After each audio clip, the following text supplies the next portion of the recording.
Hey guys, this is usually the part where, we open up the podcast and we introduce, the special guests and everything and all that fun stuff. But, over the last week, something not very fun happened, because, last week, literally last Monday, while me and Adam were doing an episode with one CJ Velvet, and trust me, you will be hearing from CJ sometime in the future, I can promise that. But during that episode, we had to stop because we had gotten news that our longtime friend and colleague, Eddie Mack, also known as Edward Dorsey, had passed away. It is still a statement in which comes to a shock and isn't 100% believable, even as I say it and even as a week has gone by. But it is apparently what had happened. He passed away. All of us, as you can guess, all of us in virtual wrestling in the called universe and everyone out, even outside of it, and this came as a huge shock. Everyone has been sending so many heartfelt, warm messages to Eddie Mack and the man he was all week, and it's been amazing to see and to read and to hear. And so that's what we're gonna do right now. Because I think when it comes to everything that we've done, not just this podcast, not just call, but just like general ideas that we've had, Eddie's always been one of our main supporters. I'm gonna take it down to Jacob and then to Adam, and then I'm gonna say a few closing words to wrap it up. So, Jacob, when you're ready. Thank you. My name is Jacob Baker. You might know me as Robert McNichol in the booth. You might know me as El Anarchista JB. But before any of that, I was a car wrestling fan. And Eddie Mack was a huge inspiration in call. I mean, what can you say about this man that he hasn't done? And he's always put call wrestling not first because he wants to help others as well. And Eddie is truly one of the kindest men you will ever have a chance to meet. I actually had the chance to talk to him a couple years ago, and he actually gave me my start. That's something I will hold on to the rest of my life. He helped me get into virtual wrestling. Sure, the starting point of mine is something I wish I could change, but I wouldn't want to change it that Eddie was the man who did it. And when I found out that he passed away, I was literally about to go to sleep. And when I heard the news, I literally felt like I just got a kick in the gut, in the chest by a mule. I never thought it would happen. I've heard that Eddie was having issues. Just didn't expect him to go like this. Not the way he went. And safe to say that Eddie Mack was a great man is an understatement. And my only regret is not talking to him more. And if Eddie was here, he would have been telling me to take a lap because I'm crying about it. But it's just what it is. That was a big of influence. Hey, if you're hearing this, sorry I didn't have a chance to talk to you more.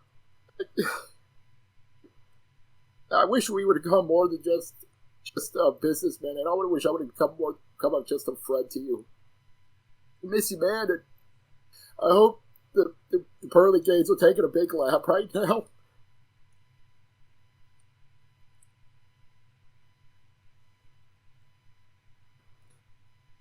Don't worry. We're gonna do the one. We're gonna continue this thing for you, man. We'll miss you, buddy. We love you so much.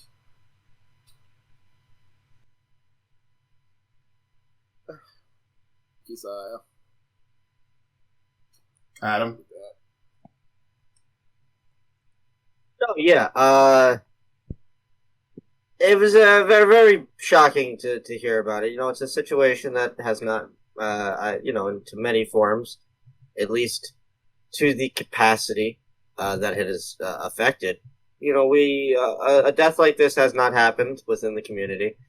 There have been others that have obviously passed away within other forms of the community, but I've made it clear that, with the rise of how social media is, these Discord chats, people start to get a little bit more connected to those that they don't, they thought they only knew by a voice, and then you start to learn a bit more about them. And Eddie had about 10 years of that experience through multiple generations of people who have gone through this weird little niche community and touched plenty of people that I know firsthand from watching and hearing just the jubilation that would come over some people just to hear his voice for the first time in a call. To hear about his passing after hearing about what happened, in the past and what we knew of and what we know now. In a weird, twisted way, I'm happy because at least now he's at rest and he's not feeling that pain anymore and he's not having the issues that he was suffering.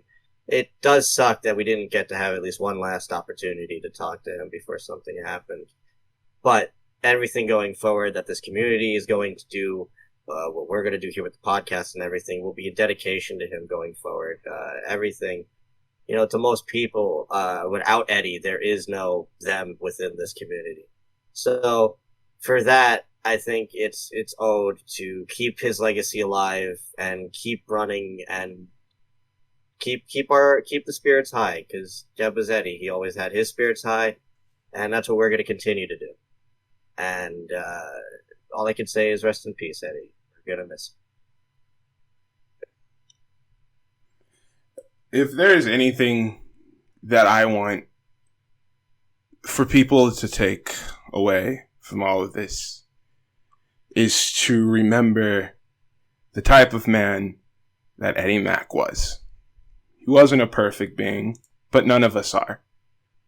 The only thing that we could ever truly do in this world is try our best. And believe you me, nobody fucking tried harder than Eddie Mack. Without him, I don't know if the Zahia Morgan or the Zaya Steele or, simply Zaya that you see now exists. I don't know if he exists without Eddie Mack. Because that man taught me so many things without actually telling me anything. He taught me how to be calm and cool. He taught me when to be serious when the moment arrives. He taught me how to not take things so seriously when it comes to this niche little hobby of ours. Because that was Eddie in a nutshell. The man was as cool as a cucumber. And there are very few people in this world who I consider as cool as Eddie. Or will probably ever be as cool as Eddie. When I came into this whole realm of virtual wrestling, I didn't know many people. I had heard of guys like D-Wall and Malik and Eddie from the shows that they did because I was watching their shows back when I was a teenager. So, coming into this, I didn't know how I would be received, to say the very least. But thankfully, not only D-Wall, not only Malik, but Eddie was right there to help me along the way and to fucking take me in with open arms. Because that man had such a kind heart. He was so generous and kind to so many people. Even if you could argue that they didn't deserve it. It didn't matter. Eddie found the best in all of us. He's a man that I can only strive to be half as good as I continue to grow older. And there hasn't been a day that has gone by where he doesn't cross my mind every here and there, and where I don't think of him at any given moment. So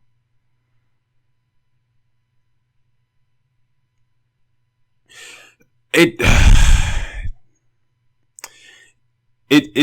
times like these when you gotta remember that the saying is absolutely true. No one is guaranteed tomorrow. No one is guaranteed to wake up another day. So it is times like these where you very much have to cherish all of the people and all of the things that you have in your life. Because you never know exactly when they might leave. We love you very much, Eddie, and we're going to miss you.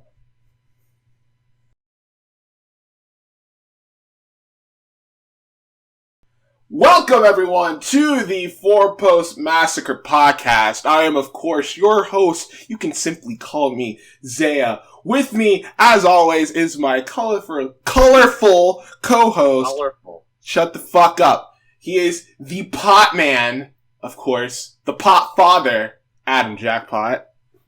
What up, everyone in the podcast world? And with this, we've got a special surprise. Yeah, we missed last week, so we got 2 guests this week. Yeah, we got 2 guests this week. 2 for the price of 1. Price of 1. Four Post Massacre. We're gonna jump off the top rope. We're gonna kill Jimmy King. What? Four Post Massacre. We're named after the goddamn movie thing. Do you not understand the reference to our name? In the red corner, we have. I'd like to thank our sponsor, NordVPN. No, we're not there yet. We haven't even opened up a Patreon.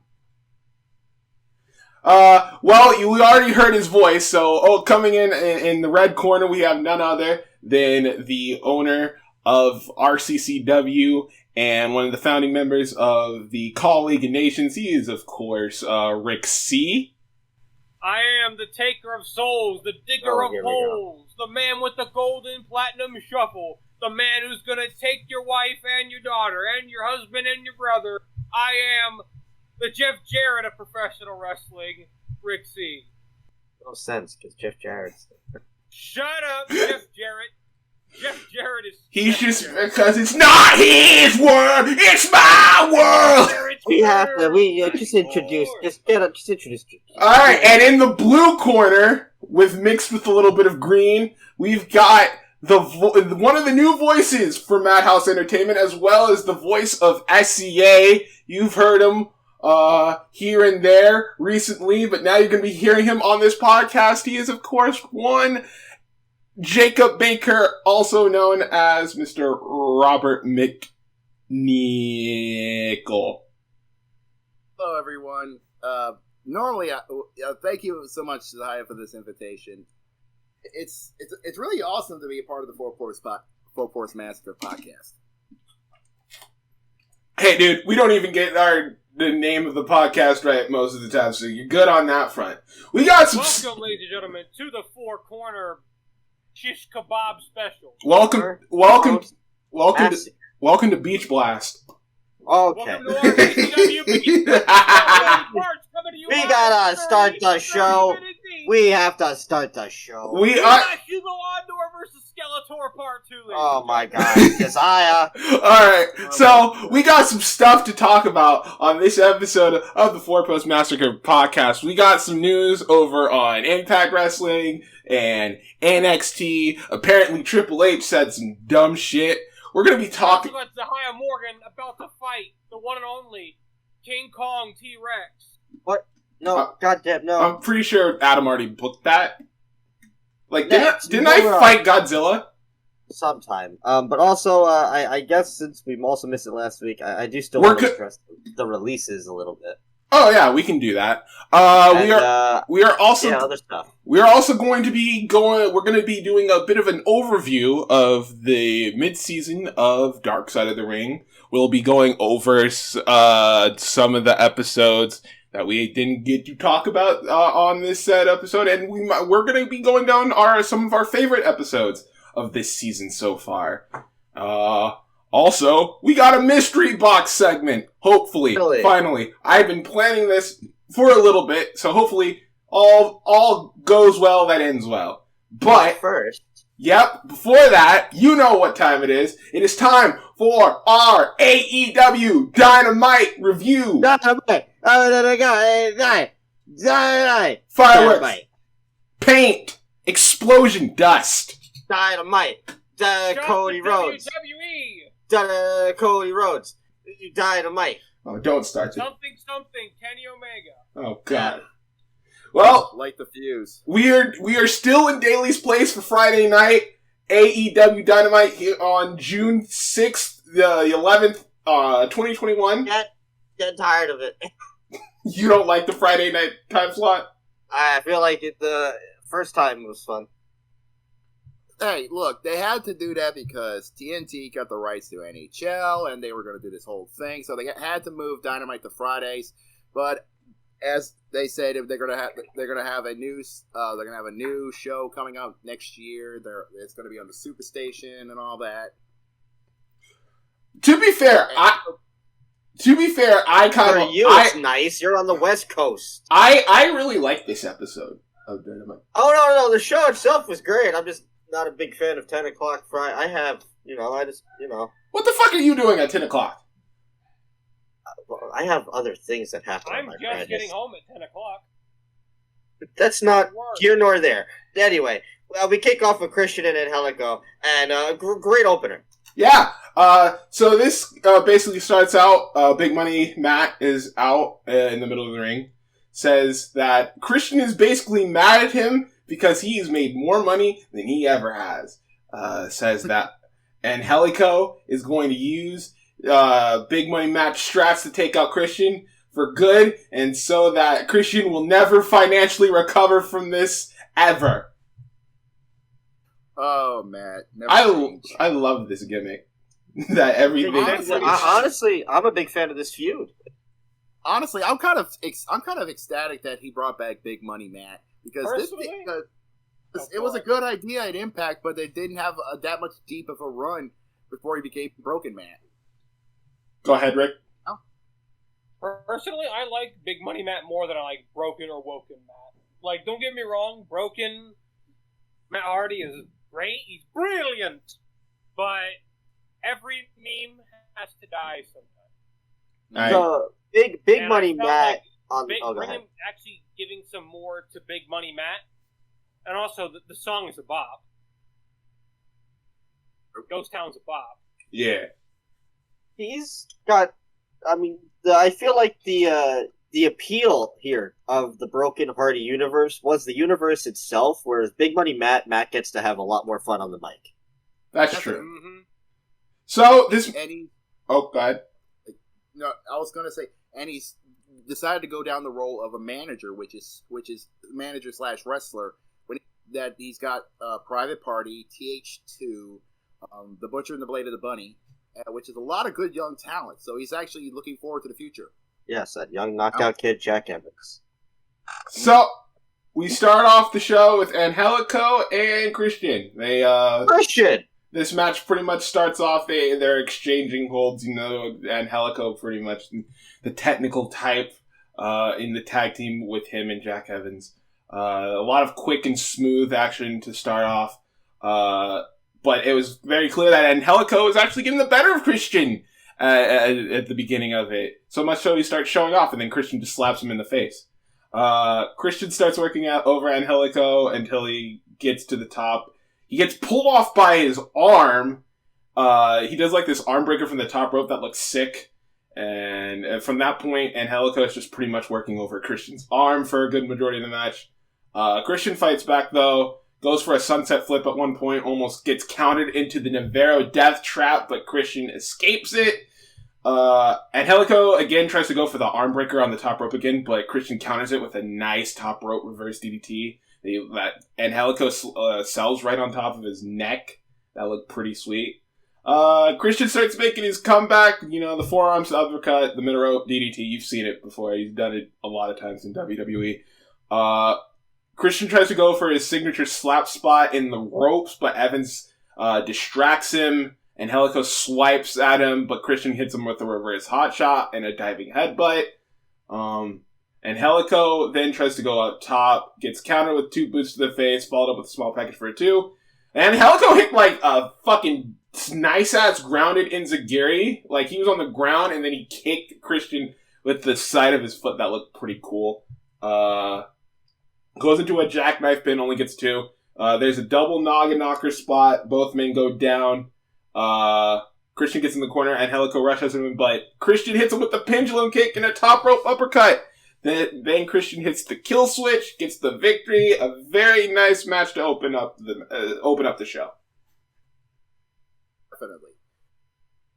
It was a great opener, and it gave more instance on Angelico's technical prowess. Shows why he is one of the best technical wrestlers of this generation, and it shines a light more because we rarely see Angelico in the U.S. Outside of Lucha Underground, because he's mostly was doing work in AAA. True. So I think it's very cool that Angelico, of all people, gets like more national exposure here in AEW for people to see how much of a good worker he is. Mm-hmm. Because I think when he was back in Lucha Underground spot, he was like starting to get over, but then he did that fucking diving crossbody spot, and then that just became off the top of Cueto's yeah, and that just Dario Cueto's office. Yeah, and that just became that one. That just became his gimmick from that point on. It was kind of like the Ricochet effect, where he does a bunch of cool things, and then that just becomes his gimmick. Yeah. Where novelty of seeing it once in a while, if you see it constantly, it means, oh, look, he did that again. Just doing flippy shit, but now we get to see him for what he can be, which is a technical wizard in the ring. He can do flippy shit every once in a while, but he can still actually show that he has the technical ability to do great matches, Mm-hmm. This is also one of those matches that shows off Cody's way of booking, or the AEW way of booking, but I assume Cody's the one booking the show. He helps, I believe. He helps out. This is like the AEW way of booking is, yeah, you have a winner and a loser, but they both take something away from it. You see it, it plagues wrestling in general in matches where there's always just that one person who loses, and then there's the winner, but the loser never takes anything from it. And you see in a lot of AEW matches, the loser takes away a good, not only a good showing, but they take away the fact that you just took a former NWA champion to his limit. Absolutely. And we build up Christian, obviously, for whatever they're going to do with him. Yeah. Which is explained after this match, because after the match, Evans comes down to the ring, tries to attack Christian. Christian fights him off, though. But Matt, coming in behind like a sneaky snake, he takes advantage, hits him with the twist of fate. Matt then tries to lock in the leech, but Jungle Boy comes out and makes the save for Christian. All in all, I thought all of this was very good, and it set up a lot of stuff. I'm very excited to see what Matt and Christian are going to be able to do. Clearly, it's setting up something between the hybrid too. Sorry, it might have already been in something, but if that's the case, then it adds more to it. But it either sets up or it adds more to a potential feud between Jurassic Express and Hybrid 2. That'd be a great rivalry right there with Jurassic Express and TH2. A few points. They have the potential to put on some great matches. Few points. I'll point out because everybody pretty much said the majority here. One, I think Christian's best single showing to date, besides the great tag match that I thought he had last week with Jungle Boy. Very excited that AEW keeps doing the Legends thing right. It's not, it's a legend versus a legend, essentially, in this feud. And if you're going to put Christian over, at least have him get put over by, having Matt Hardy take the fall and not somebody like, that doesn't need to have be losing right now. Once again, I love that everything in AEW, to an extent, is connected some way, somehow. Jungle Boy, who's currently in the midst of possibly becoming an AEW World Champion, still has to deal with the Matt Hardy family and all that jazz, and still helps Christian. Nothing bad to say about this. And also, AEW keeps keeping kicking when they make it clear that the opening match of every Dynamite is one of the must-sees to watch on that show. It shows. Oh, and also, crazy statistic, that once Matt and Christian do fight, it would only be the third singles match in their entire history, the last one coming in 2003. Yeah, I heard about that. That's insane. What's the record right now between Christian and Matt Hardy in one-on-one? I think Matt holds both victories. Wow. Oh, then there you go. That's more fuel to the fire for the feud. That's beautiful. It could add more. They can actually add that in because Matt always says, "You never beaten me one-on-one. You've never beaten me, Christian. I own you. I have you under lock and key. You never beat me." And they can just move it on to the next pay-per-view, and then Christian stuns the wrestling world and finally beats Matt Hardy. I love the fact that you included the accent in your impression. Thank you. I hate you, Matt, but you hate yourself even more. I'm Antichrist Jeff Hardy. So AEW said Brock Lesnar, right? That's what I heard. I was watching Friday night, and they said something about Brock. And listen, I wasn't paying attention. Cody wrote shit up. I love Cody, but Brock was there. No, Adam, this is not right. There was a Brock, but it's not. It was not. Well, we'll get to that because that obviously leads us to our next segment. Tony Schiavone is in the ring. He's out here to announce that next week there's going to be a tag team match between Aaron Solo and QT Marshall against Cody Rhodes and Brock Lesnar. No, it's not even close. It's Brock and fuck. It's Brock Anderson. It's the son of Arn Anderson. It's the son of the Enforcer. It's Brock Anderson. Obama. No, I'm sorry, but So this dude, is a dude. Yeah, and looks like a dude. I literally said who might be a lawyer. I literally said this dude is the whitest of white person I've ever seen in my life. I'm pretty sure he just got done with a whole ass golfing tour before coming over here. And this is the son of Brock, of Arn Anderson. Brock and Arn Anderson. Brock Anderson is the son of Brock Anderson. So, well, whatever. Cody and Brock come out. Cody gets his usual entrance. Brock just comes looking he looks like one of Cody's golfing buddies. It's so weird. Because Cody's doing his entrance and everything. Brock's just walking up to like a normal human being. It's so funny. Yes, a normal human being that looks like shouldn't be a wrestler. Or I would have to wait and see how he looks in wrestling gear. But coming out after that, Cody says that come next week, Brock is going to step up and he's going to hit it out of the park. He's going to hit a home run in his debut. And we'll see. Says that he's going to be able to live up to the Anderson name. Cody. If this fucker screws up a spine buster, you're never gonna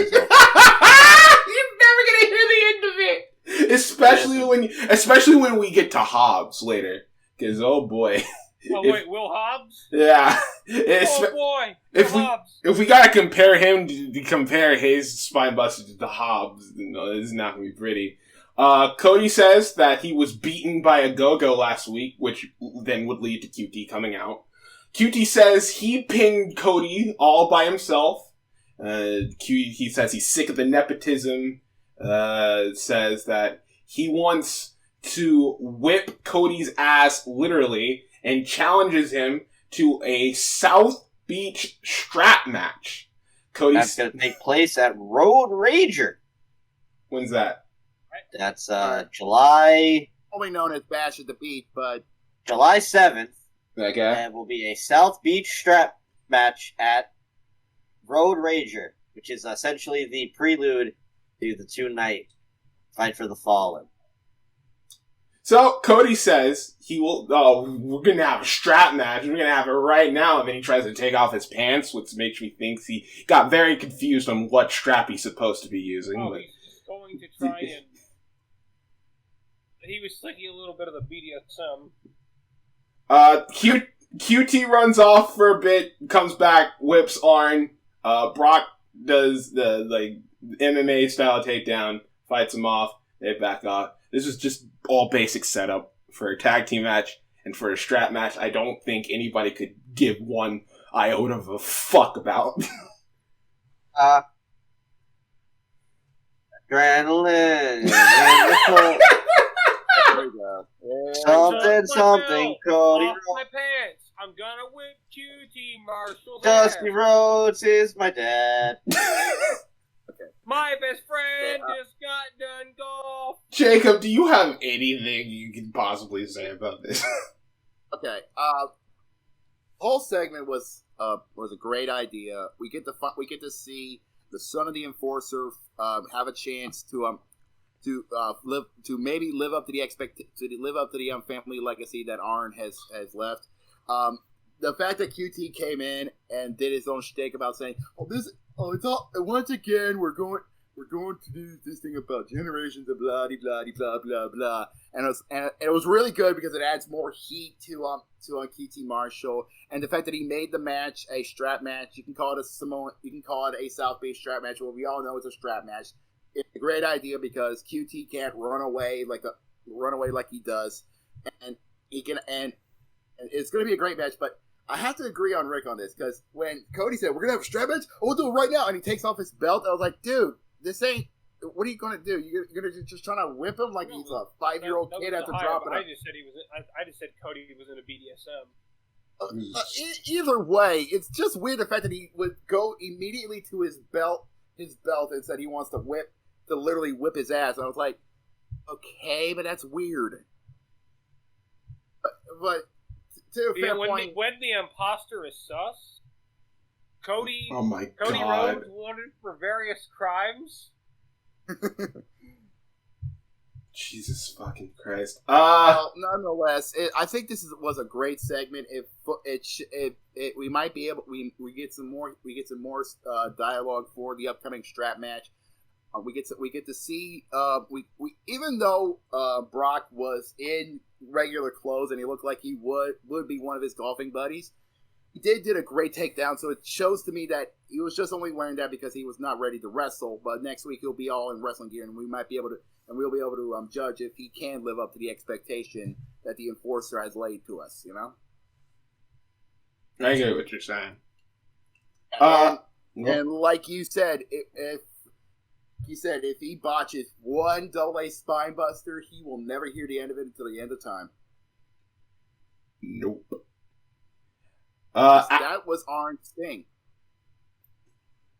After that, we get a recap of the Bucks, Death Triangle, and Eddie Kingston situation from last week. And then we get on to the match between Death Triangle and Eddie Kingston against the Young Bucks and Brandon Cutler. Bucks pretty much said that Cutler better perform well in this match or he's pretty much a dead man. During Kingston and Death Triangle's entrance, there was an interview with them backstage. Kingston says the enemy of my enemy is my friend, and that they need to work together to beat them. And he looks at Pac, and then Pac gives him the biggest death stare you've ever seen, and then walks away. So we start off the match with Pac and Matt Jackson start things off. Pac just fights Matt for a little bit before Matt tags in Cutler, who is forcefully thrown into the ring. Cutler's just made to look like a bitch. For this whole... That's pretty much what he is to the He doesn't even have ring gear anymore. No! He's just basically in a freaking jumpsuit, looking like some of those, looking like a fucking. That's one way to say it. He looks like he looks like he belongs in early day New Day. Doesn't Like he? Right, when they were supposed to be like that a pastor group or whatever. Yeah. So, but Cutler is... It's a new day! So Cutler's basically comes in here. He's basically worked over on Pac. Basically, he tells Pac it's a new day. Yes, it is. And Pac's like, it's an old day. Yes, it is on the bus. Pac goes over to go for a tag, looks at Kingston for a bit, then decides to tag into Penta. Penta then... Yeah, that shows the long-term story, because he still doesn't trust Eddie for what happened in last year. Well, there is a bit of a bright spot near the end of this, but we'll get to that. Penta comes in, basically stomps in Cutler's balls with the wise up spot. Penta continues to make a fool out of Cutler for going for the tag on Kingston. At this point, they're just all over Cutler. Pac forcefully tags himself in, and him and Kingston have a bit of a stare down. Matt then gets into the match, hits him with the signature Bucks tag team maneuver, and then hits him with a wrecking ball drop. No, wait. That's later in the match. Okay, so Pac comes in. Matt comes in. He tries to go after him. He hits Matt with the hip toss dropkick combo, and then does the Bucks pose, which I thought was fucking hilarious. The Bucks would then cut off Pac, though. Nick would hit him with a wrecking ball dropkick. During the break, the Bucks pretty much get the heat on Pac, and does the taunts of all their favorite 80s wrestlers. Pac fights off all three men. For after he's getting worked over, hesitantly tags in Kingston. Kingston runs wild on the Bucks, hits a belly to belly on Matt, then an exploder on Nick. Penta gets a tag in, does a crossbody in the Bucks, makes the Bucks hit a double super kick on Cutler, and then does like this fucking roll through destroyer with the help of Nick onto Matt. Hits a backstabber on the apron, and then hits a Penta driver for a count of 2.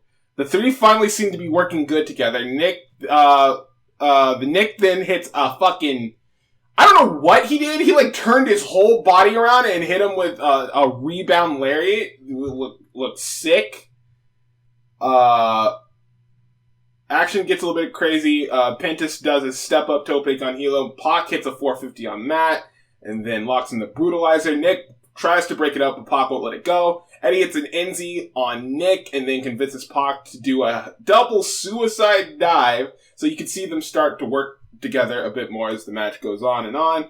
Bucks get the advantage again, though. Matt hits the buckle bomb, enziguri combo on Pac.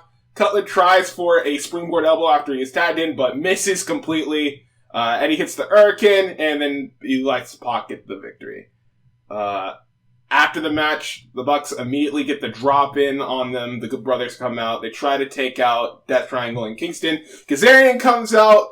Kazarian. The Elite Hunter, the Bullet Club Hunter. Again, somebody needs to get fucking Yoshitatsu on the phone. We don't. Yeah, we do. No, we don't. No, we don't. We do. No, he can.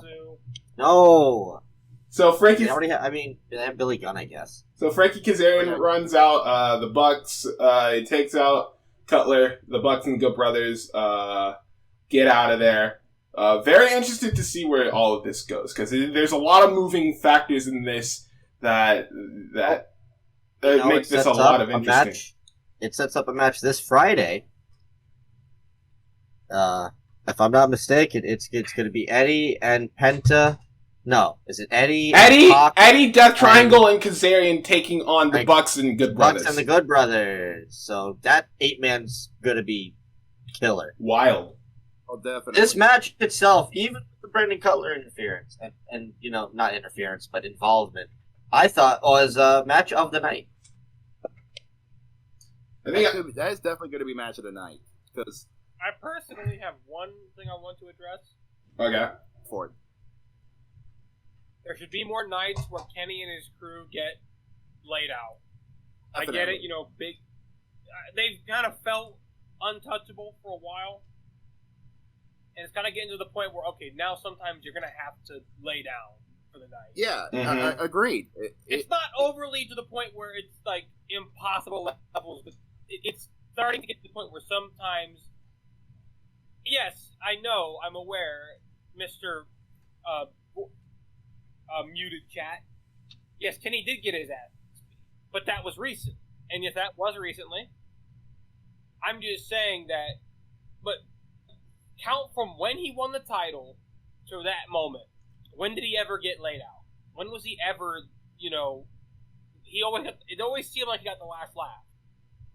Yeah.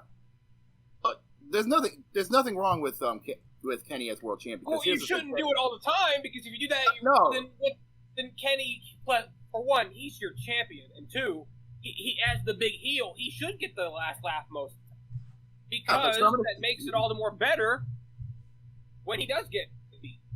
Yeah, it adds more to the story, but the problem is he needs to have at least a few moments where he gets his ass kicked by the hero, so that it adds more to the story instead of just being like, oh, he's unstoppable, he's unbeatable, nobody can touch him, and they get clapped. It gets and that makes the story stale, and that's not good in the long run. Okay, like I get it. You're trying to make Kenny Omega the biggest, the most evil world champion there is, and have him. It's working. It's working, but it's going to get to the point where, like, oh, nobody's going to beat him. Oh, it's going to get boring now, and all that, and yada yada yada. And it's like there's got to be some points in the storyline where he actually gets his ass kicked. Whether it's by Jungle Boy, whether it's by Kingston, whether it's by anybody, it has to happen sooner or later, okay? Every story's got to end at some point. Right now, we are nowhere near that point. And yes, I agree, muted person. Hangman Page should beat him for the title. My boy, Hangman! Adam? Actually, we'll get on to that. Adam, anything before I move on? I'm going to take that as a no, and I'm going to go on to the next segment. After that, they do a video package of the triple threat match, Double or Nothing. It says that there's a huge conspiracy in AEW to screw Omega out of the AEW World title. And I like the part when they got to the point where Don Callis screws Orange Cassidy and the crowd starts chanting, "Fuck you, Don." They used the captions to say, "Thank you, Don." That was so good. Wow. That segment was hilarious. The fact that they were literally editing the highlights of Double or Nothing just to fit in Kenny's favor, and the fact that he's pulling the conspiracy card saying like, "Oh, Tony Khan hates me. He doesn't want me a world champion."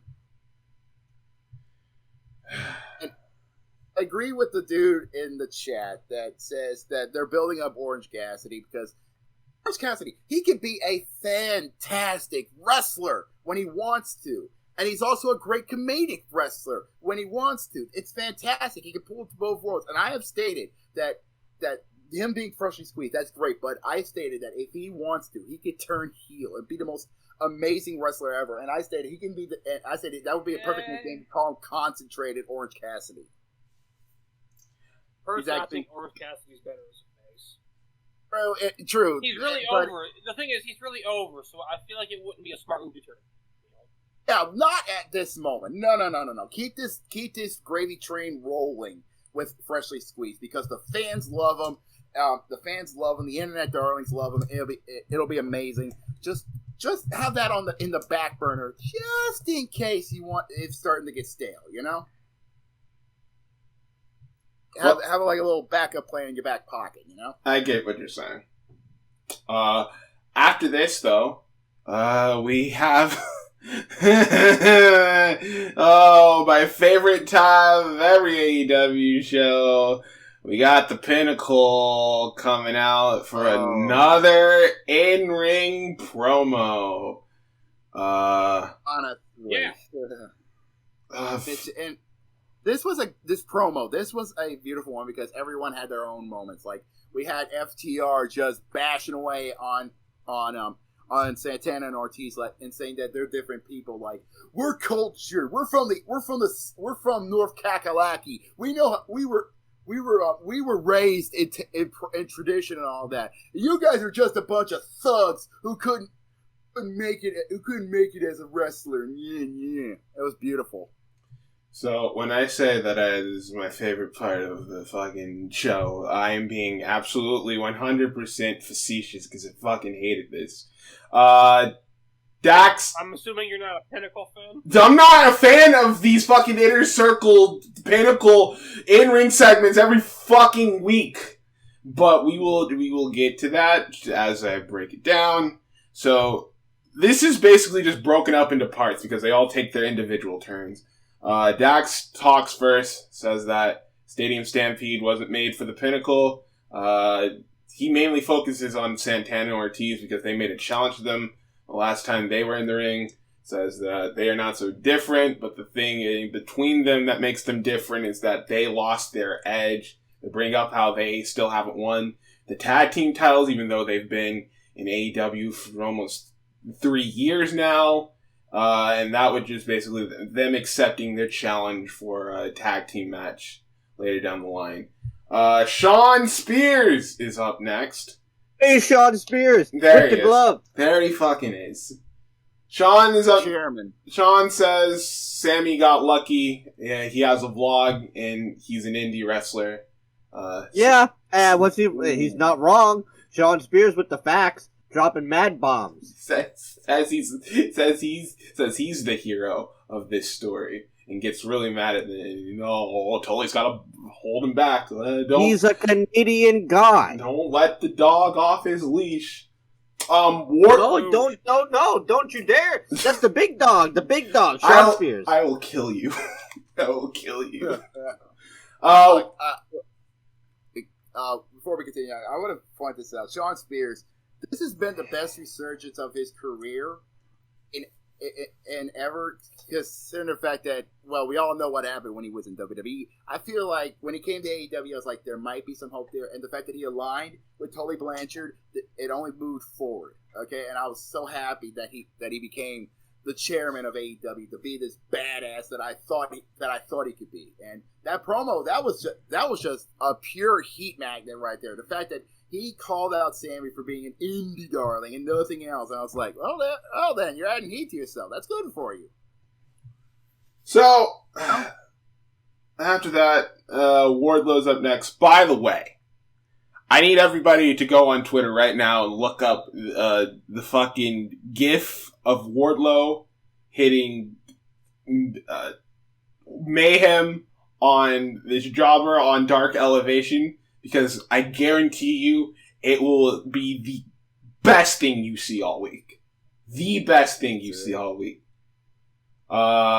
He basically says that Hager is obsessed with him, says that he brings the best out of him, also says it doesn't matter where they fight, Hager will always be in Wardlow's world. After that, MJF goes, he says he's tired, talks about how much he idolizes Jericho, says... I'm tired. He says he couldn't wait to work with Jericho, says he spent too much time idolizing a false god and that he's not on his level. Talks about how he beat Jericho twice and pretty much declines his challenge. Then he goes over to Sammy, says he's a chicken shit, that his speaking skills are comparable to that of one Helen Keller. And then he does his catchphrase, I'm MJF and I'm better than you.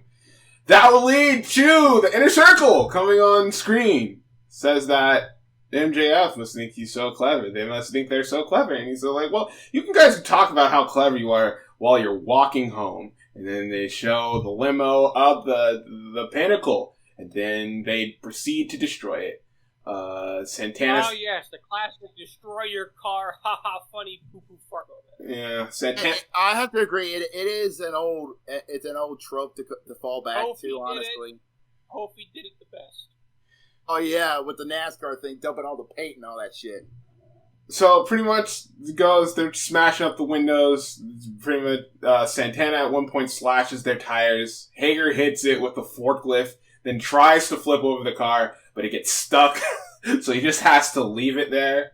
Jericho tells them to find an Uber, and Sammy calls MJF a company bitch, and that'll fight him at any time.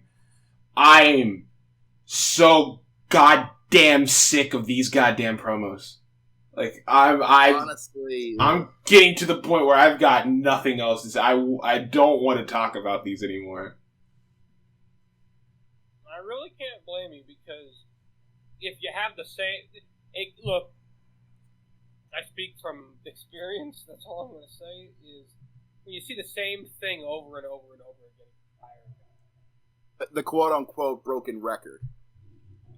No, the broken record. There's no point about it. Trust me, this is as broken as a record as you can get. It's a maddening cycle that you just don't want to see it anymore, but... Like, matches, singles matches, tag matches, anything to break up the monotony of constant in-ring promo after in-ring promo after in-ring promo every single week. It's like... It is getting old. It's Shut getting up and old. fight! It's by the fucking numbers, and I hate it so much. I really want him to not... I really want to see this rivalry actually stop being nothing more than than a long ass conversation. I feel like I'm at one of those. That's what it is. It's a long ass debate between Democrats and Republicans. It's basically that. A lot of bullshit talking and not a lot of action. No, it's this between the Pinnacle and the Inner Circle is literally just Democrats versus Republicans. No, it's made worse because it's pretty much a debate between two Republicans, but both think they're fucking right and the other is wrong. It's so stupid. I just okay, enough. Why don't we settle this finally? I mean, if State of Stampede wasn't enough, at least 2 matches. Just have this one and shut up.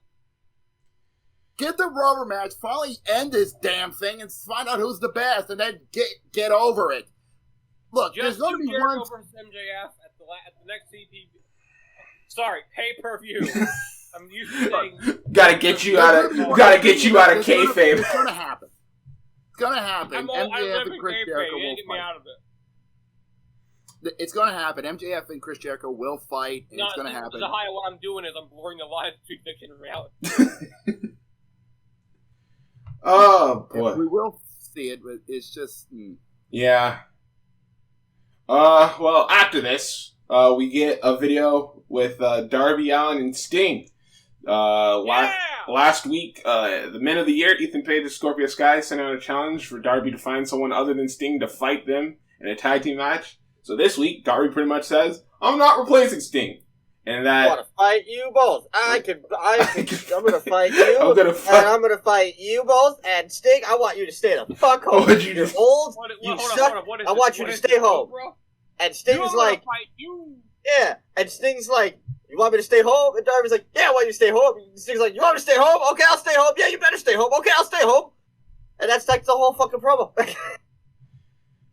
So yeah, it's basically just like, I'm gonna fight Scorpio and Ethan by myself, and Sting's like, are you fucking stupid? It's like, Sting, no, I got this, go home, you drunk. Sting, no, go home, you're old. Go home. You're old, man. You're old. Well, he prove a point, basically. He doesn't need Sting to help fight his battles with Sky and Paige. Sting's like, yeah, alright, I'm gonna fucking stay home. You're damn right I'm gonna stay home. And someone in the chat just pointed this out, that it's very much this like kind of like the Pinnacle, where it's like Darby and Sting have this fucking backstage segment, and it's again getting repetitive. But at least I could say that this didn't go long, even though it did feel awkward at points because they kept talking over each other. Oh, I'll go home. You go home. Go home, Sting. So basically, nude on commentary. Lassie, go home. Lassie, go home. But get out of here, you dumb dog. Oh. That's a Monty Brown moment. But at least it doesn't at least they're quick. Yeah, that's the. Yeah, they're not. It's not like they're like dragging you out. It's just cut to the point, and then we move on. You know.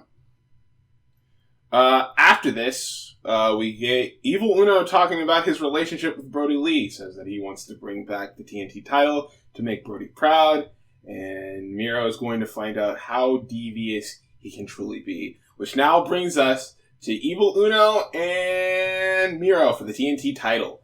All of Dark Order pretty much come out to show their report for Evil Uno before they head off backstage. Match starts off with Miro pretty much physically imposing his will on Uno. Just basic stuff establishing that he's the stronger man. So that basically leads to Uno having to outsmart Miro. He pulls the top rope over from under him. Pretty much baits him into the steel post by having him hit the steel post with his hand, and then proceeds to hit him with an apron cannonball. Uno then tries to go for the middle rope, but Miro catches him and hits him with a sick ass backdrop suplex. During the break, Miro pretty much works over Uno. He hits a nice looking drop kick as well that looked pretty damn good. Stu Grayson and Alan Angels came out to help rally Uno back in the match. This would lead to Miro proceed for Miro to chuck Stu Grayson over the barricade with a stiff-ass lariat, and Alan Angels ran off like a bitch. Yeah, he did, because the second he saw Miro, he shat himself and was like, fuck this! I hate the number gimmick, I'm not doing it. It is number 5. I hate it. This would get, Uno would get enough time to recover though, hit a Hurricane Rana, a running big boot, and a Swanton, but it would only get a count of 1. This would lead to all of Dark Order to come out now, and then the funniest thing ever in the match happened. Because when they all come out, there's a very clear as day edit of Tony Schiavone saying, "There's -1, the son of Brody Lee." And it's so obviously edited because it sounds so much different than everything else that they're saying. Because fucking JR and Excalibur get all weirdly quiet, and then it's just a clear edit of fucking Tony saying, "-1, the son of Brody Lee." Like it was a fucking video game recording. I thought that was funny. Miro tries to go. Like was old, like "Here Comes the Pain." Yes. Was, this is what, like no, it's like just like fucking just bring it. Oh man! Oh man! Oh man! After that, he hit him with the superplex. Oh my gosh! Oh my gosh! Son of Brody Lee. I don't get it. After this, Miro tries to go for a roll up, but gets pushed off and sent into an. Miro, he hates people. He gets sent into the exposed turnbuckle where Uno would get a 2 count. Uno would try to go send a little bit of a tribute to Brody Lee, try to go for the discus lariat, but Miro just basically eats it and takes his head off with a lariat of his own. Miro would then look over at Dark Order with a menacing glare and then locks in. Game over on Evil Uno for the win. We do the game over. After the match, -1 tries to get in the ring, tries to fight Miro. I thought that was pretty cute. So, yeah, pretty good TNT title match for what it was. They gave Uno much more than I thought they were going to, so he looked good here. But a very dominating performance from Miro, so I liked it. It was a great match. Very great match. And Evil Uno gave a great effort in that match against Miro. And like you said, he had to outsmart him, and it was working for most of the match, but then you realize Miro was just that too much of a brute. And it adds more fuel to the heel fire that is Miro being this unstoppable beast that not many men will be able to break. You know, it's like trying to chop down a literal tree of iron, you know? And I honestly can't wait for the next title defense of the Best Man. because the minute he got out of WWE and became AEW, he got this mean streak just went into overdrive, and I loved it. You know? Yeah, I get you. The whole thing with Brody Lee and all that, it was a touching tribute and all that, but the only way Dark Order is going to get back the TNT title is if someone else takes it off of Miro. That's it. Yeah, I get you. After the match, Andrade El Idolo gets a hype package, pretty much. Yeah! Made him look more like a Calvin Klein underwear model than an actual wrestler, but... Yeah, and you know what? We're going to have him do a sit-down interview on Friday with the guy who can't pronounce his name. Andrade... Instead of having Tony Schiavone or Excalibur, no, we're going to have Jim Ross sit down with Andrade and... Oh, dear God. How's Charlotte doing? Oh my God! Oh, you're from Mexico. Mexico. Now, what's that like? By God, Michael! You got barbecue sauce? Watch it. I honestly can't wait for the sit down because we could joke all he want about JR is. This is going to be an interesting interview about what's Andrade's plans for AEW. We kind of figure he's going after Kenny considering the fact that Kenny is also the AAA Mega Champion, and he's going to face him at Triple Mania later on this year. Also, we have to take into consideration this is going to be Andrade's one of his first promos as. Definitely. Without Zelina Vega, because I think he's with Vicky Guerrero this time. Oh, yeah, yeah. I was about to assume because I think the whole reason they gave him Zelina was he couldn't speak. He couldn't speak English that well. Yeah, his thing. Yeah. After this, we get Tony in the ring once again. We got an in-ring interview with Omega to hype up his world title match against himself and Jungle Boy on the 26th of June. So he's fighting himself. Jungle Boy gonna win. Jungle Boy will be champion. Then he's gonna give it a Luchasaurus. There's no way he's gonna pull an Andre the Giant and give the belt to Luchasaurus. Yeah, we got all the belts. It just doesn't make sense. But honestly, the match is going to be an interesting one because Jungle Boy. I feel like this could be a big moment for Jungle Boy because he's finally getting this chance at the world title next in a week or two. And Christian sees the potential in Jungle Boy. He saw it at Double or Nothing after Jungle Boy won the match. He actually shook his hand. I was like, there might be something more to this than we think, you know? We might be seeing Christian train Jungle Boy to be a singles competitor. That would be interesting. I think I'd be down for that. And maybe have Marco and Luchasaurus do their own thing for a little bit. Yeah. After that, someone in the chat says they personally cut down on the tone down the in-ring interviews. Look, I will definitely agree on the too many in-ring interviews all day for AEW. They need to find a middle ground with these. There's got to be a gray area he can work with. Yeah. No. Tony pretty much he calls bullshit on the video package that they played earlier. That's like all that shit fabricated. It's not true. You little fucking liars. Don cuts him off immediately though. Don congrats Jungle Boy on the Battle Royal win, but also calls him a one-hit wonder, like the band in which in the song in which he comes out to.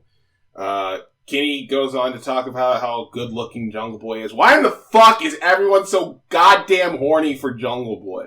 First it was JR. Have you seen him? Omega. Have you seen those locks? Look, it's Jungle Boy. Jungle Jumpin' Jungle Boy. Jonathan Jack Perry. Who the fuck is Griff Garrison? Who is Griff Garrison? Who is Griff Garrison? He says that. Boom, boom. Kenny says that Jungle Boy is missing something, and Don says that he does. What he's missing is the guts, because he doesn't have the guts to get in the ring, which is immediately followed up with Jungle Boy getting into the ring. Kenny says that Jungle Boy has nothing to say, and then goes on a complete tangent. Like, you get in this ring, we're gonna give the best promo of all time with the greatest microphone, the wrestling god of wrestling, Kenny Omega. He's like, I don't fucking think so. He's like, why don't you say what you need to say? And Jungle Boy pretty much says, man, you talk too much. And that, I can guarantee you, that's gonna be the new bumper segment for the Botchamania thing that Matthew does. So, you mean you talk too much? Yep. So he's been doing it for a while. He's got many different wrestlers who say you talk too much. Like, I remember.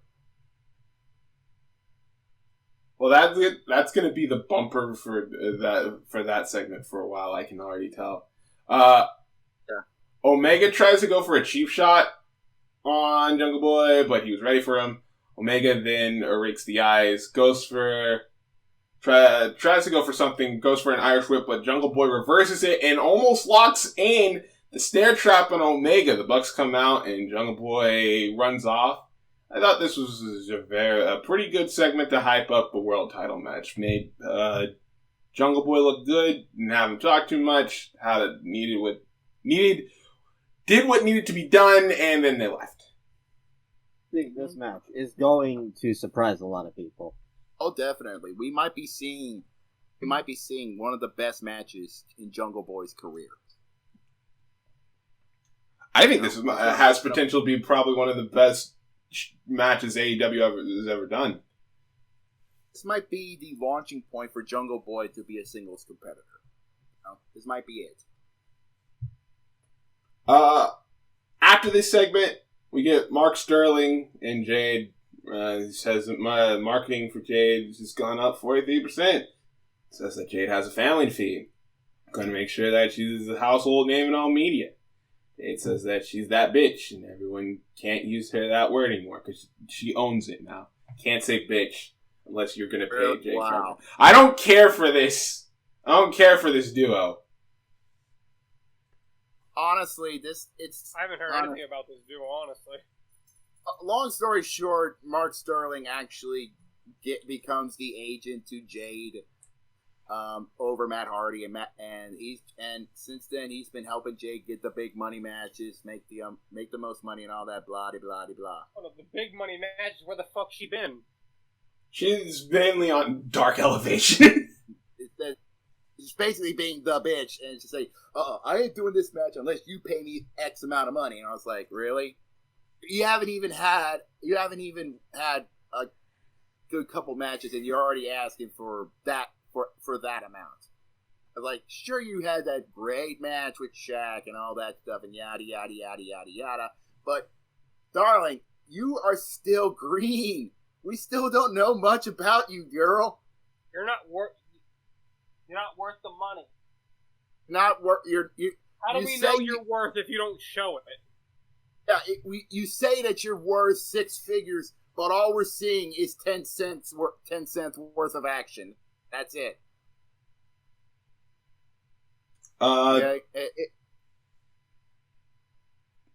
Well, after this, Scorpio and Ethan are up next. Scorpio calls Darby a sensitive little child for fighting by himself.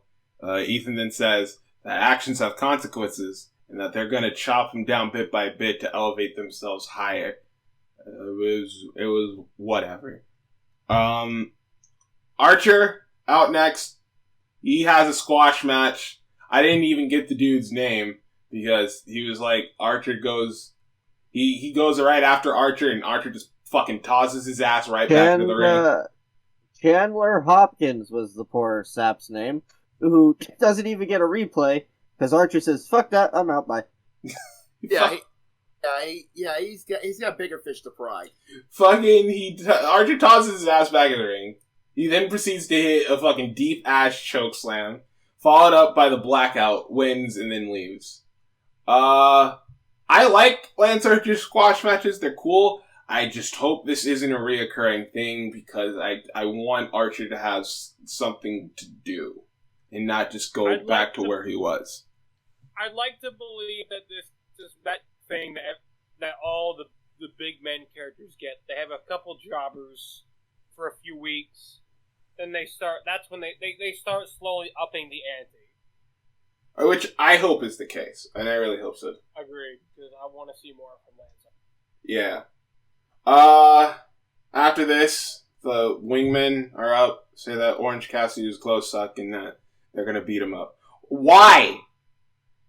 Why is this the next thing that's planned for Orange Cassidy? Who are the fucking wingmen? Who are the wingmen? Who are the fucking wingmen? Dude, it's Pretty Peter Avalon and Caesar Bananas and you got JD. Bro, what are they dressing up my boy JD up like? What the hell? They got the Hollywood hunk Dolph Ziggler. No, it's Nick. It's Ryan Nemeth. You almost said Nick. I almost said Johnny. Bitch. I almost said Nick Nemeth. Oh my god. Nick Nemeth is Dolph Ziggler. Hey, listen. Look, there's, with the whole trios belts on the way, it's good to get little stables like this, some screen time. All four guys are very entertaining. I think them and the best friends together are going to do well. It's a little comedy gimmick in the mid. Listen, Orange is a character that needs to not always be exposed in main events and lose, so he can do something like this, get himself back over. I don't think it's going to hurt anyone. Is it dumb? Yeah, but so's Orange Cassidy if you think about it. But guys, it's Nikki, Mikey, Mitch. Oh god. Alright, well, after that, we get my favorite thing on this show, which was Nyla Rose taking on Layla Hirsch. This match was awesome. This match was great. Nyla and Vicky come out, they bring out a step stool for Layla, which she then proceeds to chuck at them. Layla as in like Lay Cool Layla? No, Layla Hirsch is not Lay Cool. I don't even know does anybody know what Layla actually does nowadays? Because I don't. I don't. No. Well, if somebody can get me an update on that in like Layla Hirsch, on the other hand, I will put Layla L in the news segment in the next 10 minutes if anybody can bring up what the hell she's doing nowadays. I'm on it. I'm gonna go on. Layla Hirsch though is phenomenal. Yeah, Layla Hirsch is gonna be a future AEW Women's Champion. I'm calling it. When is she gonna join Team Taz? Because it makes perfect sense. I mean, obviously they're going to replace Cage with her, right? Like that's the move. L is an English real estate agent and former dancer, model, and professional wrestler. Well, there we go. We got something to talk about. We're going to talk about Layla L's real estate, people. Be sure to tune in the next 10 minutes of that. Go to real estate. And during the match, Nyla gets to drop on her with the clothesline. Nyla tries to set her up, but Layla almost, Nyla tries to set her up for something, but Layla almost locks in her signature armbar, which Nyla escapes. Layla knocks Nyla out of the ring, tries for a dive, but gets caught and driven into the apron. Layla tries to go after Nyla's arm again on the outside, tries for another armbar, but Nyla overpowers her and drives her into the barricade this time. It's basically the point where Layla continuously tries to go back with the arm, but Nyla's just too strong. Layla would fight back though, hits a Meteora into the corner, followed up by a Hardiac arrest. Layla then proceeds to hit... I don't know what happened. She hits a sick rebound, so Layla's on the outside, and she hangs out, and Nyla's on the inside, and so Layla proceeds to dive back in, goes behind her, and uses that momentum to hit Nyla Rose with the sickish German suplex. I've ever seen. Layla then hits, follows that up with a knee strike and then a step up moonsault for a 2 count. Layla tries to go for the armbar once again, but Nyla has foretold, is too strong. Hits her with a 1-arm power bomb. Nyla tries to go for her draping knee drop on the ropes, but Layla sees it coming. Layla tries to knock her out, tries to hit her with a Frankensteiner, but Nyla catches her and hits her with a top rope beast bomb for a 3 count. Very short, but very physical. Very much enjoyed this. This was another win-win in this category. Same with the opening contest, because it shows more that Nyla can be this animal that we all see her as, and it also shows that that Hirsch has got potential to be a great wrestler in the women's division. Oh yeah, absolutely. I think I said the moment she got her dark match with Hikaru Shida that they needed to sign her, and that she needed to be a big deal because she's so good. Like, I know people like to bring up her height and everything, but when you're as talented as she is, like, that shouldn't ever be as big as an issue as you think it is. Isn't Alexa Bliss like 5'1"? Yes. I thought she was like 5'4". 5'4", 5'1", too small. Well, after that, we get an interview with Britt Baker. Britt says that Nyla should stick to flipping burgers for a living. Says that my god. Says that the advertisers have been all over her and calls Nyla one of the jealous bitches in the back. Says she makes the title what it is, and that she is going to continue making her whole new era DMD. I don't get the whole heel versus heel dynamic of it, because that's exactly what this feels like. It does feel like that, honestly, because I feel like this whole if you post a picture of Alexa Bliss as a fiend, I'll kill you. So go ahead. Sorry about that, Jake. No. Yeah, I agree. But basically, yeah, I agree. This whole heel versus heel gimmick, I feel like that's kind of a bad idea to follow it, because you got two women who are basically knows how to get heat on each other. Now being an animal badass who doesn't care what happens until she gets her championship. Go ahead. No. Go ahead. Finish yours. I'm gonna wait. But Dr. Britt Baker, DMD, she made herself a heel in the best way possible by just really, really working with what she had, and it showed that she is AEW's biggest star, even before the match, the lights out match she had with Thunder Rosa. That just added fuel to the fire, you know. And expect if they do have the match, I doubt Nyla is going to take the title off of Britt Baker since she just won it. Not at this time, but probably sneak away with a sneaky win or something. Yeah, it's going to be a sneaky win, maybe a roll-up pin, holding the tights or the ropes for Britt Baker to retain, and they can use that moving forward, keep the reign going.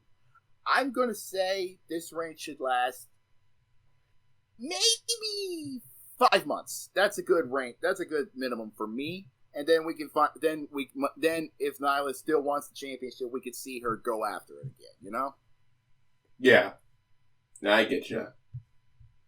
After. Right. Oh, go ahead. I didn't. Take it from someone who's had to deal with heel versus heel stuff like this before. That's all I'm gonna say. It's a terrible idea. You're trying to build up two big bads. Obviously, people are going to associate a lesser evil with one of those, and that's no good. It doesn't give anything to the greater evil, nor does it give any, and it takes away from the lesser. Mm-hmm. I agree. Well, after that, we run down the card of what we can expect on the next episode of Dynamite, which will be on the 19th of June. You have Death Triangle, Eddie Kingston and Kazarian taking on the Elite of the Bucks and the Good Brothers. We got an Andrade interview with Jim Ross. Orange Cassidy taking on Cesar Bononi. Darby Allin taking on the Men of the Year in a handicap match. Hager versus Wardlow in an MMA fight in a cage. And Cody Rhodes and Brock Anderson taking on QT Marshall and Aaron Solo. Adam, is there anything that they've announced on Twitter that I might have missed?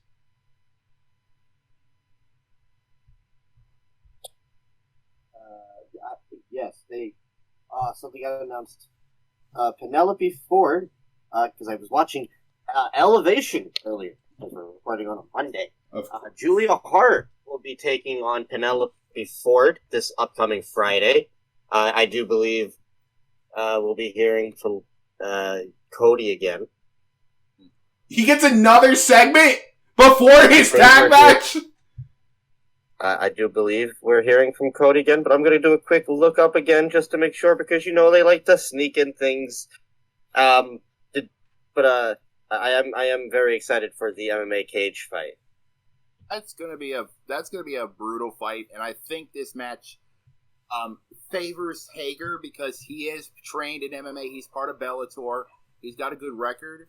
Wardlow, he could say, undefeated. Thank you.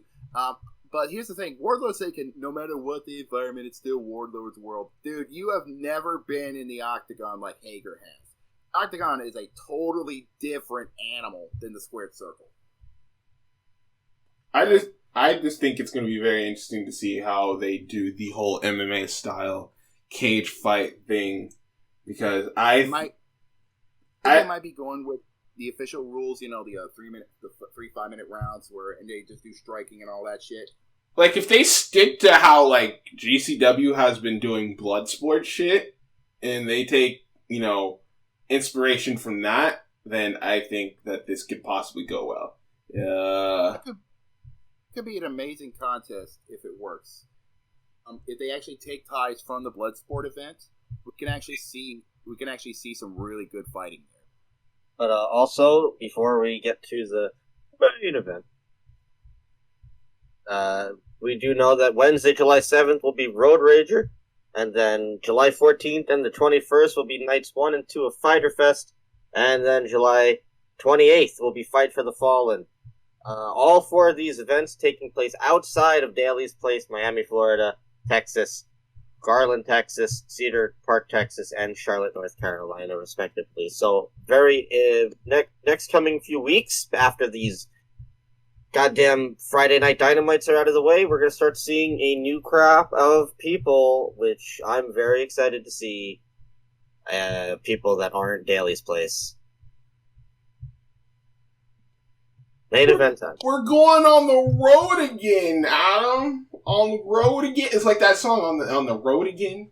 You know how we're going to be on the road again? On the road. He died in a plane accident. Did he really? Yes, John Denver died in a plane crash. Wow. You learn something new every day. Main event time. It is Team Taz, Cage, and Hobbs taking on the team of Hangman and 10 of the Dark Order, Preston Vance.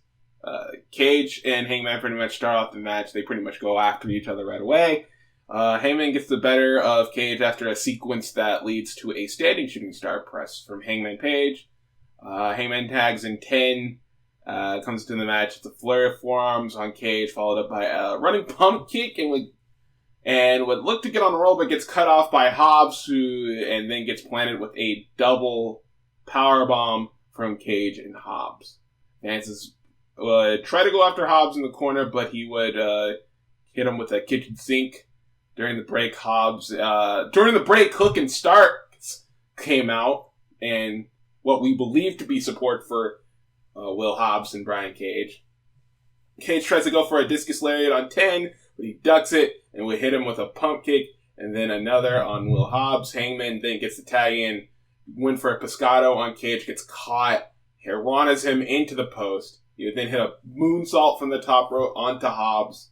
Hobbs would get a devastating Like, he just launches his body straight into Hangman. It wasn't, like, much of a cross body, but it was like he just launched himself at Hangman at one point. Cage gets a head scissors in on 10 and proceeds to hit the 619 so he can get his shit in. Hangman then cuts off Cage with a clothesline and then takes down Hobbs. Cage hits the corner combo, the back elbow, the enziguri, the German suplex. And it looked like they were, Cage and Hobbs were trying to go for a high and low, but I think 10 was out of place for it, so it looked kind of sketchy. Near the end of the match, Starks gets involved, hands Cage the belt. Hobbs has 10 dead to rights, but Cage won't use it. Cage refuses to use the belt. He refuses to win that way. Starks gets furious and proceeds to slap Cage in the face, which infuriates Cage, and he chases Starks all the way to the backstage. Hobbs is basically left on his lonesome at this point. Hits his signature spinebuster, though, on to 10 for a 2 count. Hobbs tries for it again, but 10 has it countered. Hits a ripcord cutter, and then would be followed up with a buckshot lariat, and 10 picks up the victory. After that, Dark Order then comes out, and they celebrate with beers and water to end the show. Gotta appreciate some of them are non-alcoholic. They really like this Preston Vance guy. They do. And to be honest, I can see the it. future in Preston Vance as well. There's I think he's a lot of there's a lot of talent. But I mean, for big victory like this, you would think, Paige is gonna probably get the victory here, but no. Right? He sees the writing on the wall. He sees the potential, just like he has with 10. Oh, I love the fact that he let 10 get the win. And on a side note to that, we see more of the cracks that are showing with Team Taz. Brian Cage trying to be the honorable man, while Ricky Starks wants him to hit him with the belt and continue the ways that Taz was trying to teach him to do. Brian Cage wants to prove himself as a genuine monster without the need to cheat. Use weapons. Brian Cage is the weapon. That's what he wants to get across. Yeah, and Ricky doesn't see that. He wants him to take the win by any means necessary. I'm very curious to see, obviously this is all leading up to Cage eventually getting kicked out of Team Taz, and then him being on his own for a bit. But I'm wondering what this means for Team Taz, because I know that Ricky is still out with an injury. It has been said that Hook is probably TV ready. He's ready to make his in-ring wrestling debut at any time.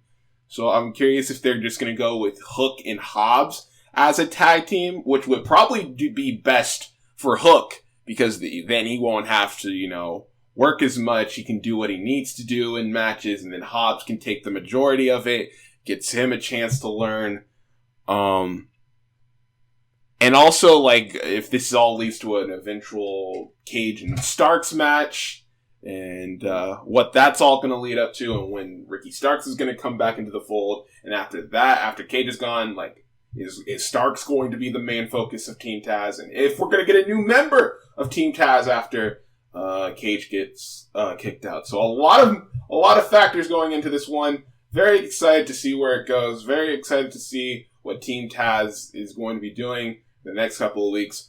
All in all, I thought this was a pretty good episode of Dynamite. I like this way better than last week's episode. I thought last week's was just kind of lukewarm. They just kind of strolled their way past 2 hours. But there's some actual legit things that I liked on this show. Never dragged. Shit I hated. Obviously, the Pinnacle stuff can go always, but other than that, I had a pretty fun time. It was a good showing. And there's a lot of stuff that they can move forward, that can really help them out in the long run. I agree on the Team Taz thing. There's a lot of storylines that can branch out from this storyline. And Hook, I've stated that Hook, even though he is the son of Taz and he has been training, in my eyes, he's almost ready for TV.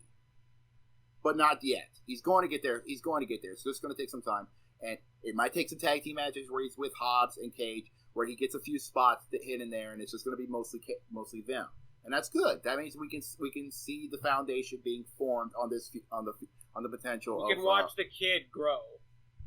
Basically, yeah. It's like Team Taz is making Hook feel like a newborn plant. It's going to take some time and some nurturing and all that, but when he's ready, we're gonna see him and what we could finally see out of the son of the badass from Red Hook.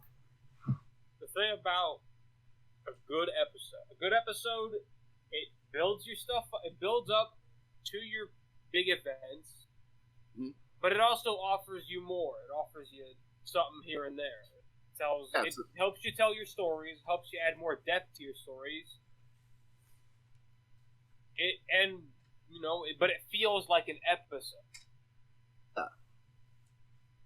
Basically, yeah. It offers a reason to watch. It offers us a chance to be on the road again, and hopefully not die in a plane. And with that, we're out of the way. We move on to our new segment of the show. I know there's just a few segments we're going to be talking about, but we're mainly going to run down 2 shows that happened this last week, and then an upcoming show this week, which is WWE Hell in a Cell 2021. Oh boy. Wonderful. I have nothing to say because I don't know a single match that's on the card. So, do you want to? Me both. Oh wait, I think we got a guest saying he knows what's going to happen for this pay-per-view. Oh, Zahaya probably does. I have it up. But of course you do. But I bet you every match is the same thing I've already seen, and I don't care. And there's a doll. But before that, we're gonna get through some other stuff first. I wanted us to bring this up real quick. I want to go over the releases because this was like 2 weeks ago, but we didn't really get to talk about it. So we're gonna just do a quick little overview of the releases. Well, I think it matters now, of course, knowing what we know with one of the other releases that just happened, now coming back, essentially, in Samoa Joe. True. Why, Joe? Why did you come back? So apparently it has been said that Samoa Joe has been offered it seems to be an authority role in NXT. That seems to be the case for Samoa Joe. It's very likely that he might be back again, considering he's been backstage at the Performance Center a lot of the times during these NXT shows. So, don't be surprised that that whole William Regal announcement thing that they've been building up to is him quitting and then Joe's being brought into the fold. Honestly, that's a fine idea. Honestly, I would figure his announcement is the return of Joe, and I feel like that should be a good idea, considering the fact that Joe we've heard rumors that Joe is coming back to NXT, and that's great because his run in NXT was cut a little too short. I mean, yeah, he was NXT champion, but I feel like it could have been gone longer. We could have had a lot more great rivalries, you know? And the fact that he's back at the Performance Center, they're going to bring him back to NXT, and that's makes me so happy, you know, that we might be able to finally see either the return of the badass from Huntington Beach, and if they decide to do it for a backstage role, I'm okay with it.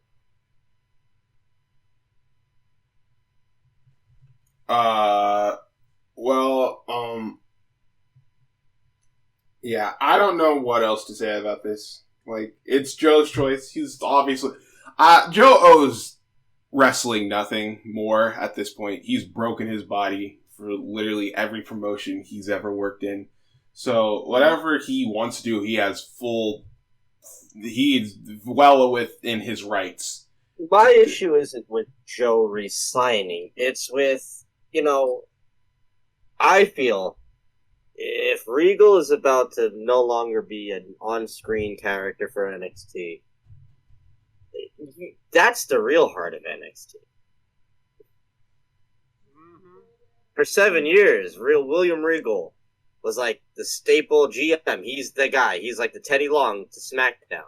I feel you're gonna lose. I feel like, yeah, cool. Joe is Joe and whatever, but you're replacing Regal with Joe. Fine, but it's not Regal, and Regal added something to NXT, and I feel like you lose if you lose Regal.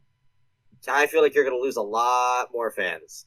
I don't know, because to me, that feels like officially we're going in this whole new path. This is a new NXT. Everything changes now. If Joe's back to be an assistant, cool. If Joe's back to wrestle, cool. But I guess we have to wait and see. But it looks like, Aleister Black, he was let go.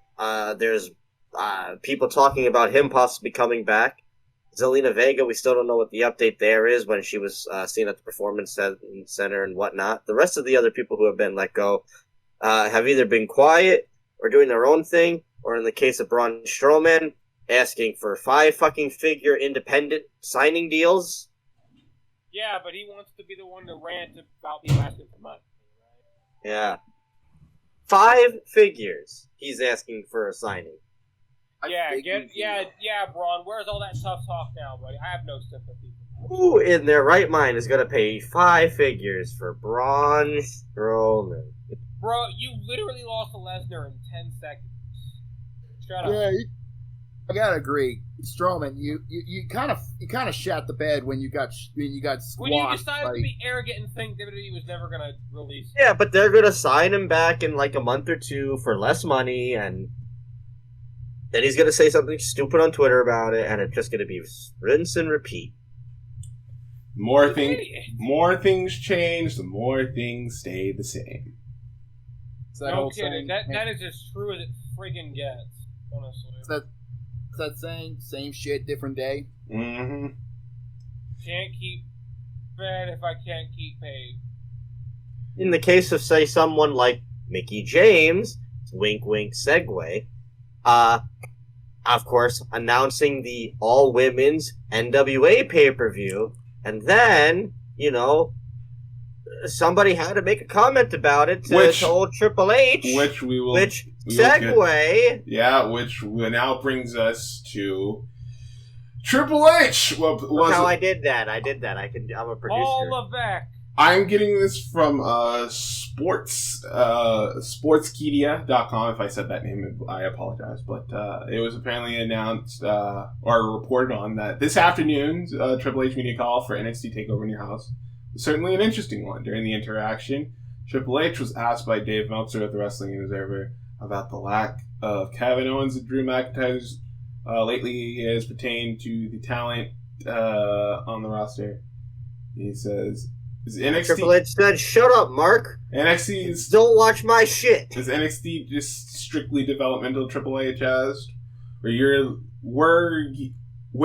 looking for everybody there to eventually move on, or is its own brand? A year or two, that was a heavy knock on NXT, and I don't know if you remember that way, but I do. For me, during the interviews at the time, it was always said, how can I get into this brand whenever I get excited about a talent, they move on. It kills me for the brand, and I don't like it. And it was a heavy-duty criticism. That was the first 3-4 years, and then that morphed into a different place where people got accustomed to that, and it switched, brand changed again. Change place, trying to find where he said the thing. So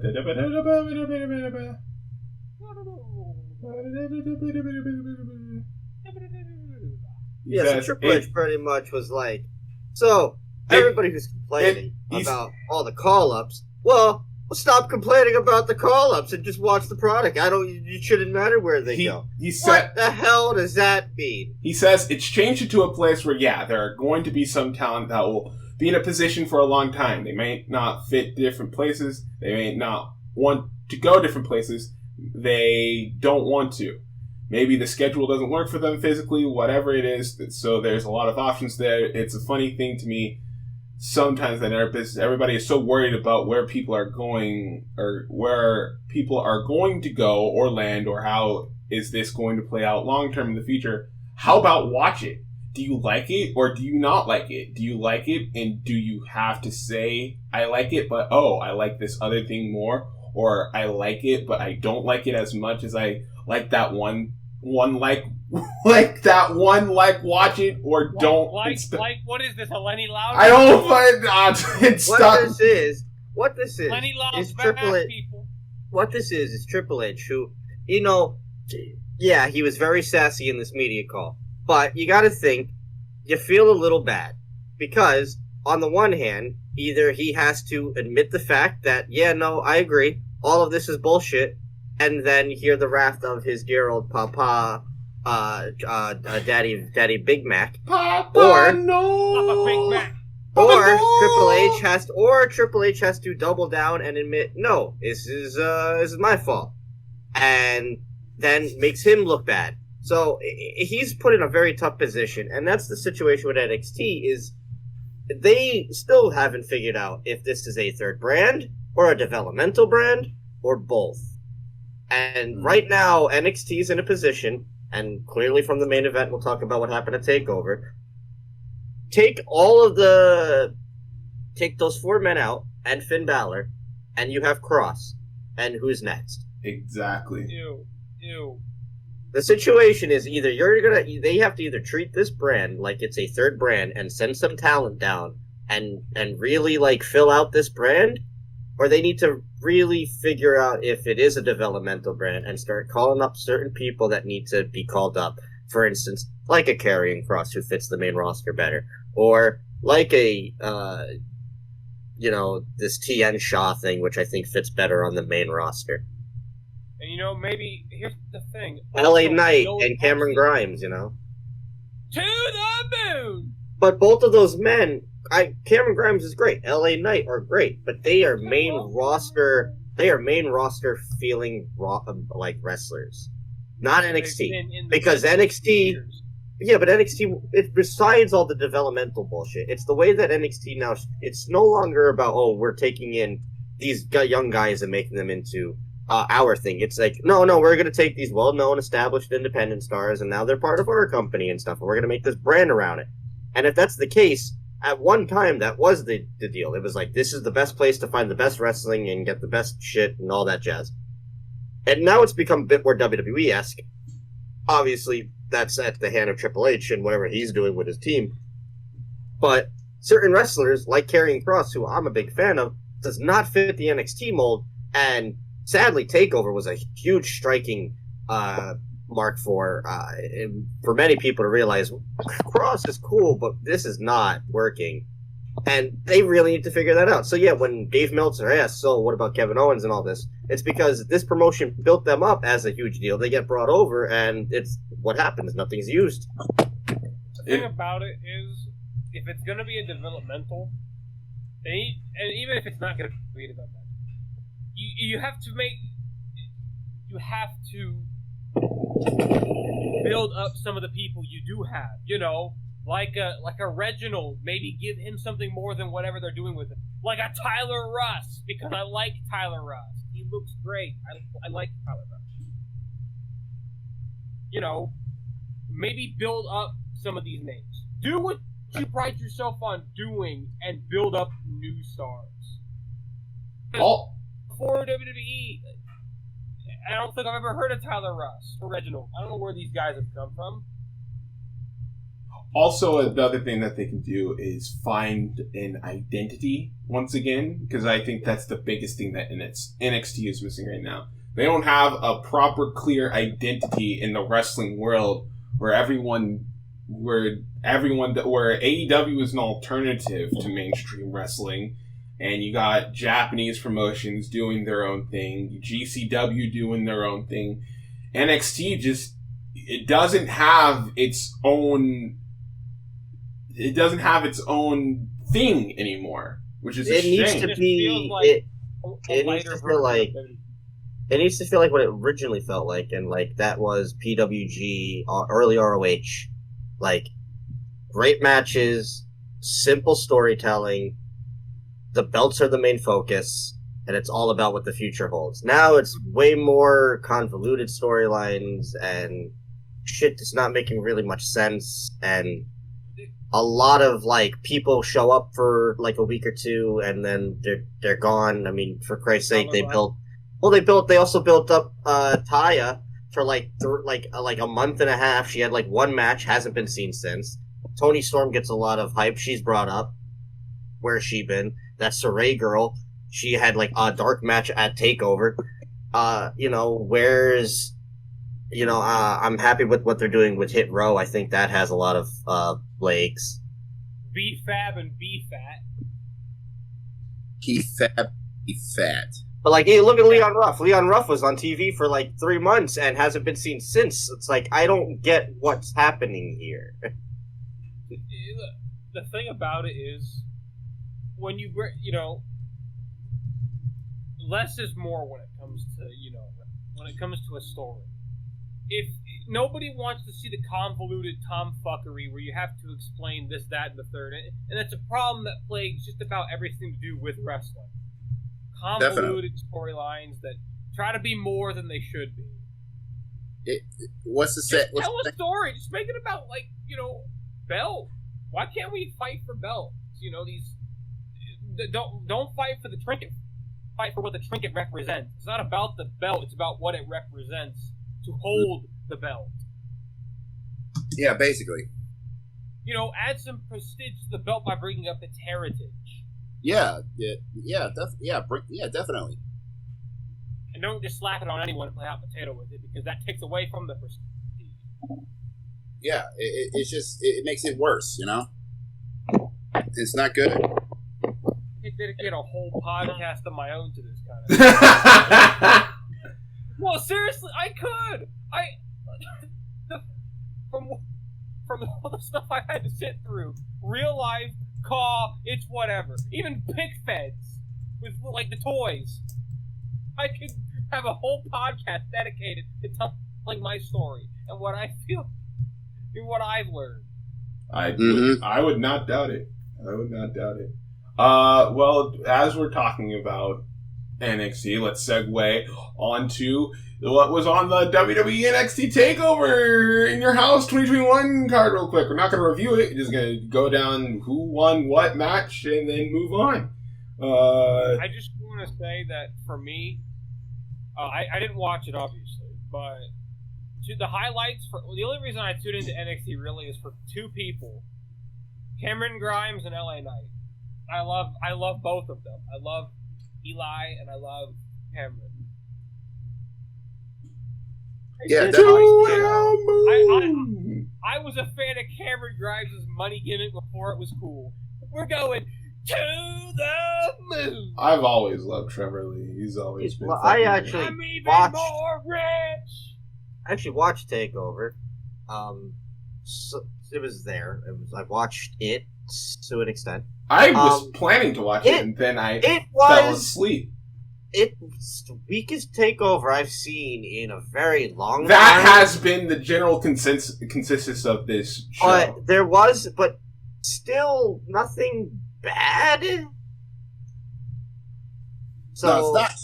Well, but yeah. We'll go through this match by match. The NXT North American and Tag Team titles are on the line in a 6-man tag team winner-take-all match as Bronson Reed and MSK defeat Legado del Fantasma, Walking Wild, Raquel Mendoza, and Santos Escobar. I didn't get why is it winner-take-all? Why? Because they had the belts and Legado want all the belts. Yeah. But they didn't even win, so they're just big losers by the end of it. Yeah, pretty much, yes. It was a good match. Best match on the card, I think, for me, at least. After that, we get a singles match between Xia Li and Mercedes Martinez. This match should not have been on this show. That's what I've heard. It was just very... It was to fill a card out. It was to fill out the card. But you could have had the tag team champions. You could have just had Legado del Fantasma face MSK at this point, and just have Bronson face Gargano and Escobar in a triple threat or something. Add some diversity to the card. I don't think there was a triple threat in this card. No, no. Fatal 5-way. No. Dexter. Why didn't we have Dexter Loomis? Because he was too busy probably making out with Poppy. Well, why didn't we have fucking... We should have had Dexter Loomis or... Hell, put Austin Theory in something. Do something with Austin Theory. Nah, bro. Good if Dexter Loomis doesn't do anything. He's too busy eliminating himself from more battle royals, bro. You gotta stay with the game. Yeah, no, this match was a thing that happened. I don't think it was needed. The aftermath was stupid, and yeah, I didn't like anything. Zaya looked good. About it. After that, we get the WWE $1 Million title ladder match between LA Knight beating Cameron Grimes for the belt. No, incorrect. It's L.A. Knight. He's still... We can call LA Knight all he wants, but to us... L.A. Knight. And we all know. It is. We all know without a doubt. Let me talk to you, dummies. His real name's Eli Drake. But at least you can still do that in LA Knight. Why did they change it if they're just going to do the same gimmick? He can't say dummies, and it kills me. I want him to say, "Let me talk to you, dummies." Dummy. Yeah. Dummy. Yeah. I saw some highlights of this match. I thought they did some pretty creative spots. To the moon. I heard it was pretty good. Liked it. I thought the right guy won. Let's just see what they do with him in the title. After that, we going thing is have themselves have a good rivalry for the $1 Million Championship, and then it ends with Cameron Grimes finally winning the championship and finally getting the respect of the $1 Million Man for finally getting in it. You know what I mean? But that's a good point. The LA Knight, he's LA Knight because when he gets fired, he can be Eli Drake without trying to copyright it. Honestly, I would love if LA Knight actually does get canned and he goes to a different promotion. I'm happy with him either going back to Impact where he could still be the Eli Drake that won the world title, or maybe go down to NWA. He's got a little stint there, and he can get back in that. Well, hold up. Here, you know what I want to see? You know what would be great? I think would be great booking. And they're not going to do it, and it sucks. But I think it would be hilariously ironic. LA Knight has the the $1 Million Championship. Yeah. Why don't we? What could happen is Cameron Grimes is on this whole gimmick where he's trying to outdo the $1 Million Man. Definitely. I think what I would do personally at some point down the line is have him do something not even Ted DiBiase could. Have him buy the NXT Championship. So that he could say, how about that, Ted DiBiase? I did something you'll never do. I won. I bought, sold, I bought in stock a world championship. He tried doing that in '80. He tried doing that with $1 Million. They tried doing that. Exactly. That would be perfect to be like the cap off to the official cap off to the feud. If Cameron Grimes bought an NXT championship and was recognized officially, that would be the perfect FU to the $1 Million Man. If they actually pull that off, that would be the greatest thing ever. That would be hilarious. I bet if you saw that and it actually happens, you would be like, I fucking called it! No! You're damn right. If they actually do that with any title, I don't care if it's the NXT or the North American title. If Cameron Grimes buys a belt and he's going off, how about that, Ted DiBiase? I did something you'll never do. I will love that. I will say yes. Well, I will love it. After that, I'm not gonna do it. This is probably not going to happen. It breaks my heart. After that, we got the NXT Women's Title match with Raquel Gonzalez defeating Ember Moon. Ew. I saw how this match ended. What the fuck are they doing with Raquel? It's stupid. How did it end? Fucking Dakota Kai. Ember has fucking Raquel beat, with the goddamn Eclipse, and then Dakota Kai has to put Raquel's foot on the rope, and then Shotzi comes out, she fights off fucking Dakota. Raquel takes advantage, beats Ember. Shotzi Blackheart. Shotzi, I sell pictures of my shit on. No, we're not talking about that. We're not talking about it. God damn it! I got so much money. Why? It's not even that funny. Why are they fucking booking Raquel? Raquel should be killing people. She should be legit killing these. Like, these matches should just be her going in, destroying people, and then leaving. Like, is it that hard? Do we have to book everybody evenly? Why? Yeah, I agree. Why is it that hard to book Raquel Gonzalez to be this badass? Why do we have to make it so difficult? It's so easy. Just make her don't talk much. Go into a match. Just beat the living carcass out of whoever she's facing and leave. That's it. You know. And I agree. She should have been women's champion. I feel like that was just a step over the line because Raquel Gonzalez is basically a bodyguard type thing for Dakota Kai. You know. It'd be like me making Gilda Griffin women's champion instead of Trixie.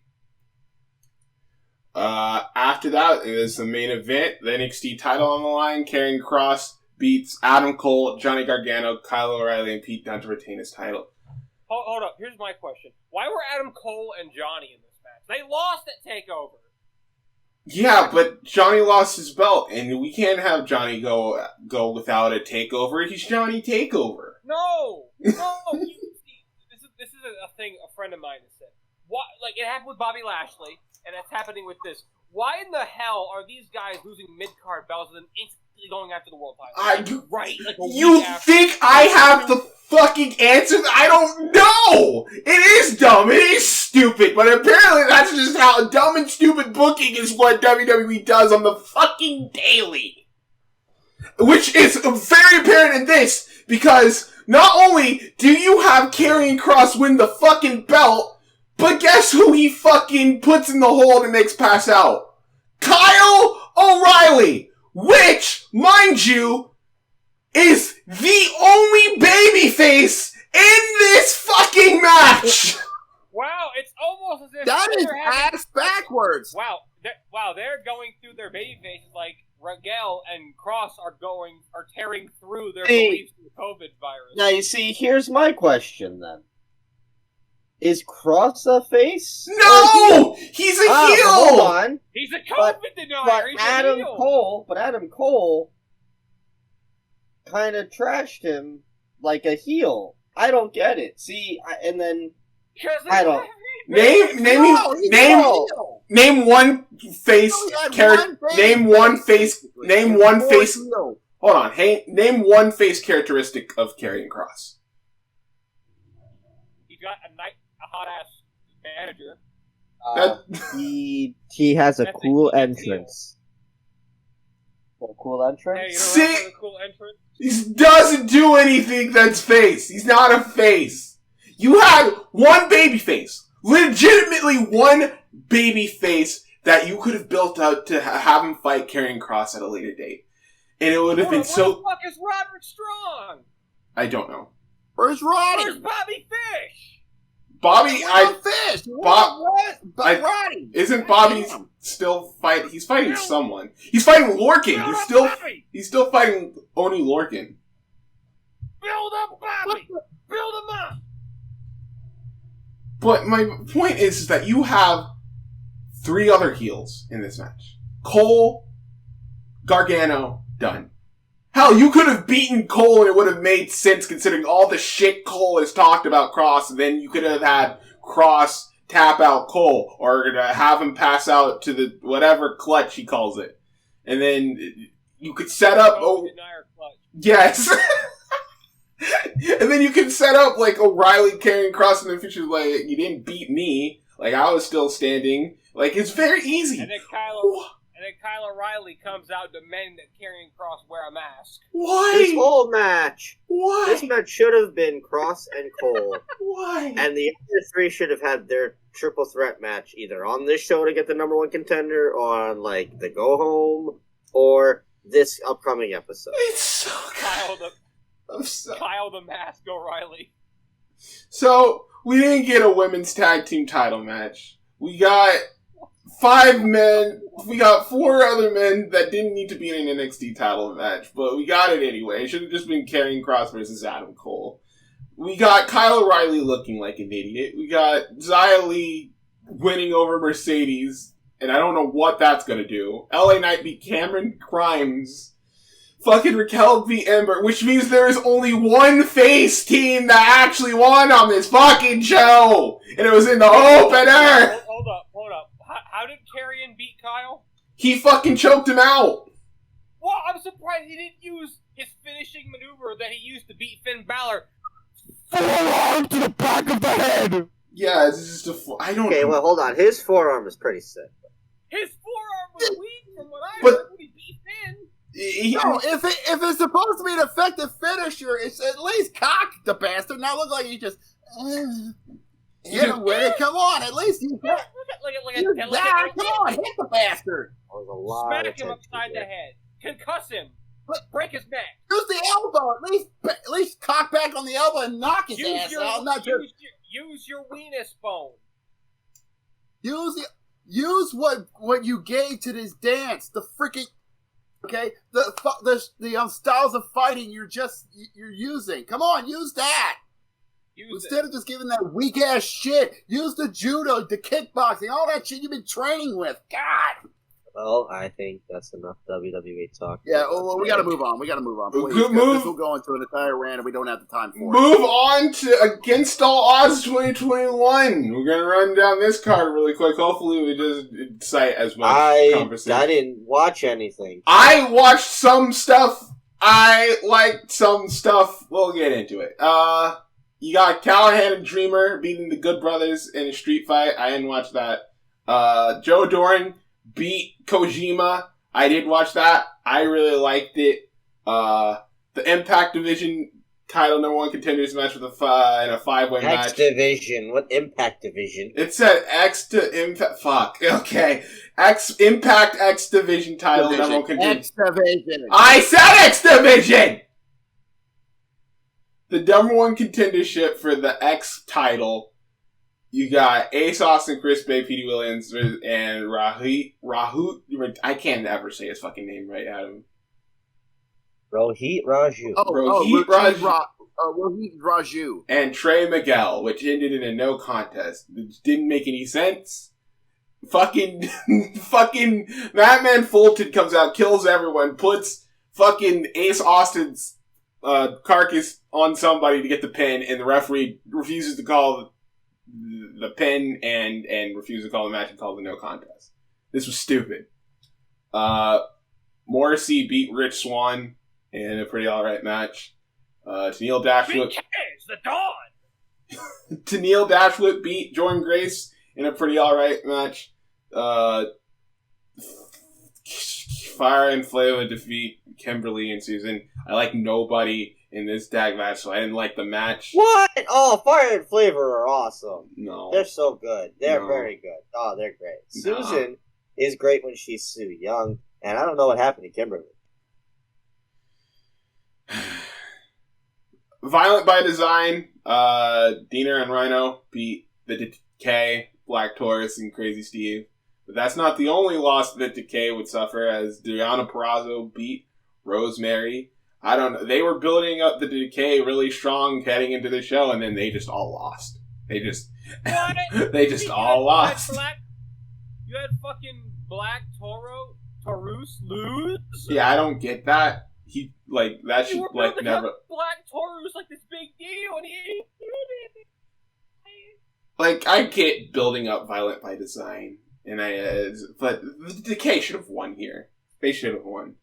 Deonna Purrazzo, I'm only giving it a good... I'm letting it slide because she's having a very good run with the title right now.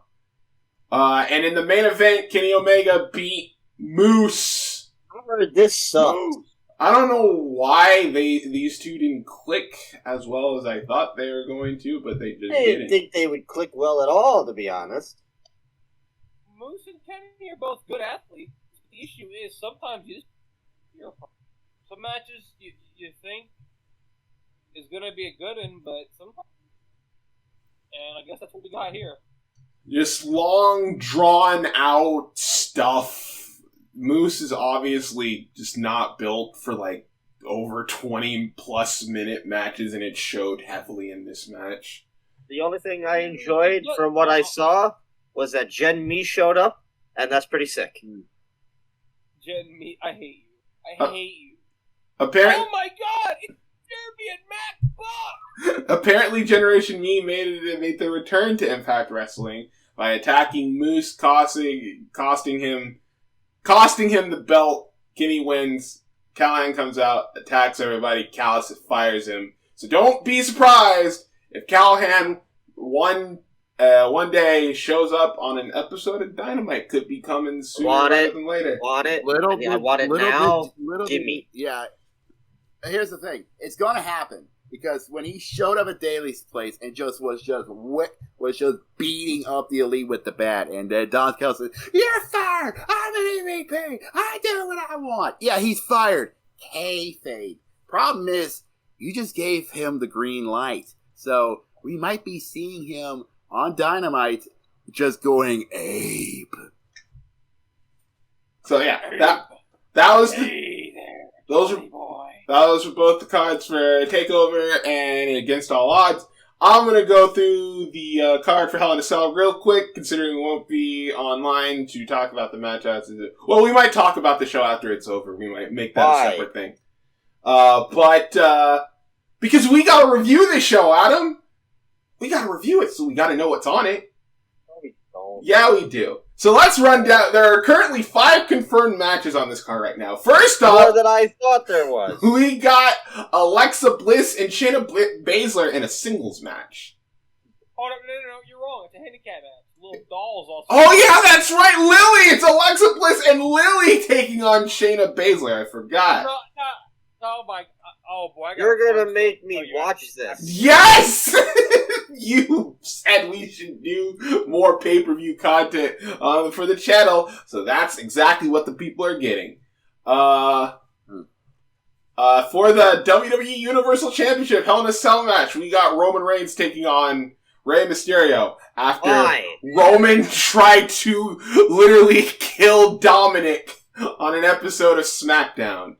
You know what screams hell? You know what? I already did that. You know what screams Hell in a Cell? 2-week build. Oh my god, you're not right. For the SmackDown Women's Championship, we got Bianca Belair defending it against Bayley in a rematch. This whole feud is about laughing. Who laughs loudest laughs the last, Adam. I want to die. For the WWE Raw Women's Championship, we got Rhea Ripley defending against Charlotte Flair. Oh, so exciting. What is Asuka? What is Asuka doing? Teaming up with Nikki Cross. Oh. Why? I gotta agree with Rick. Why? Why is that happening?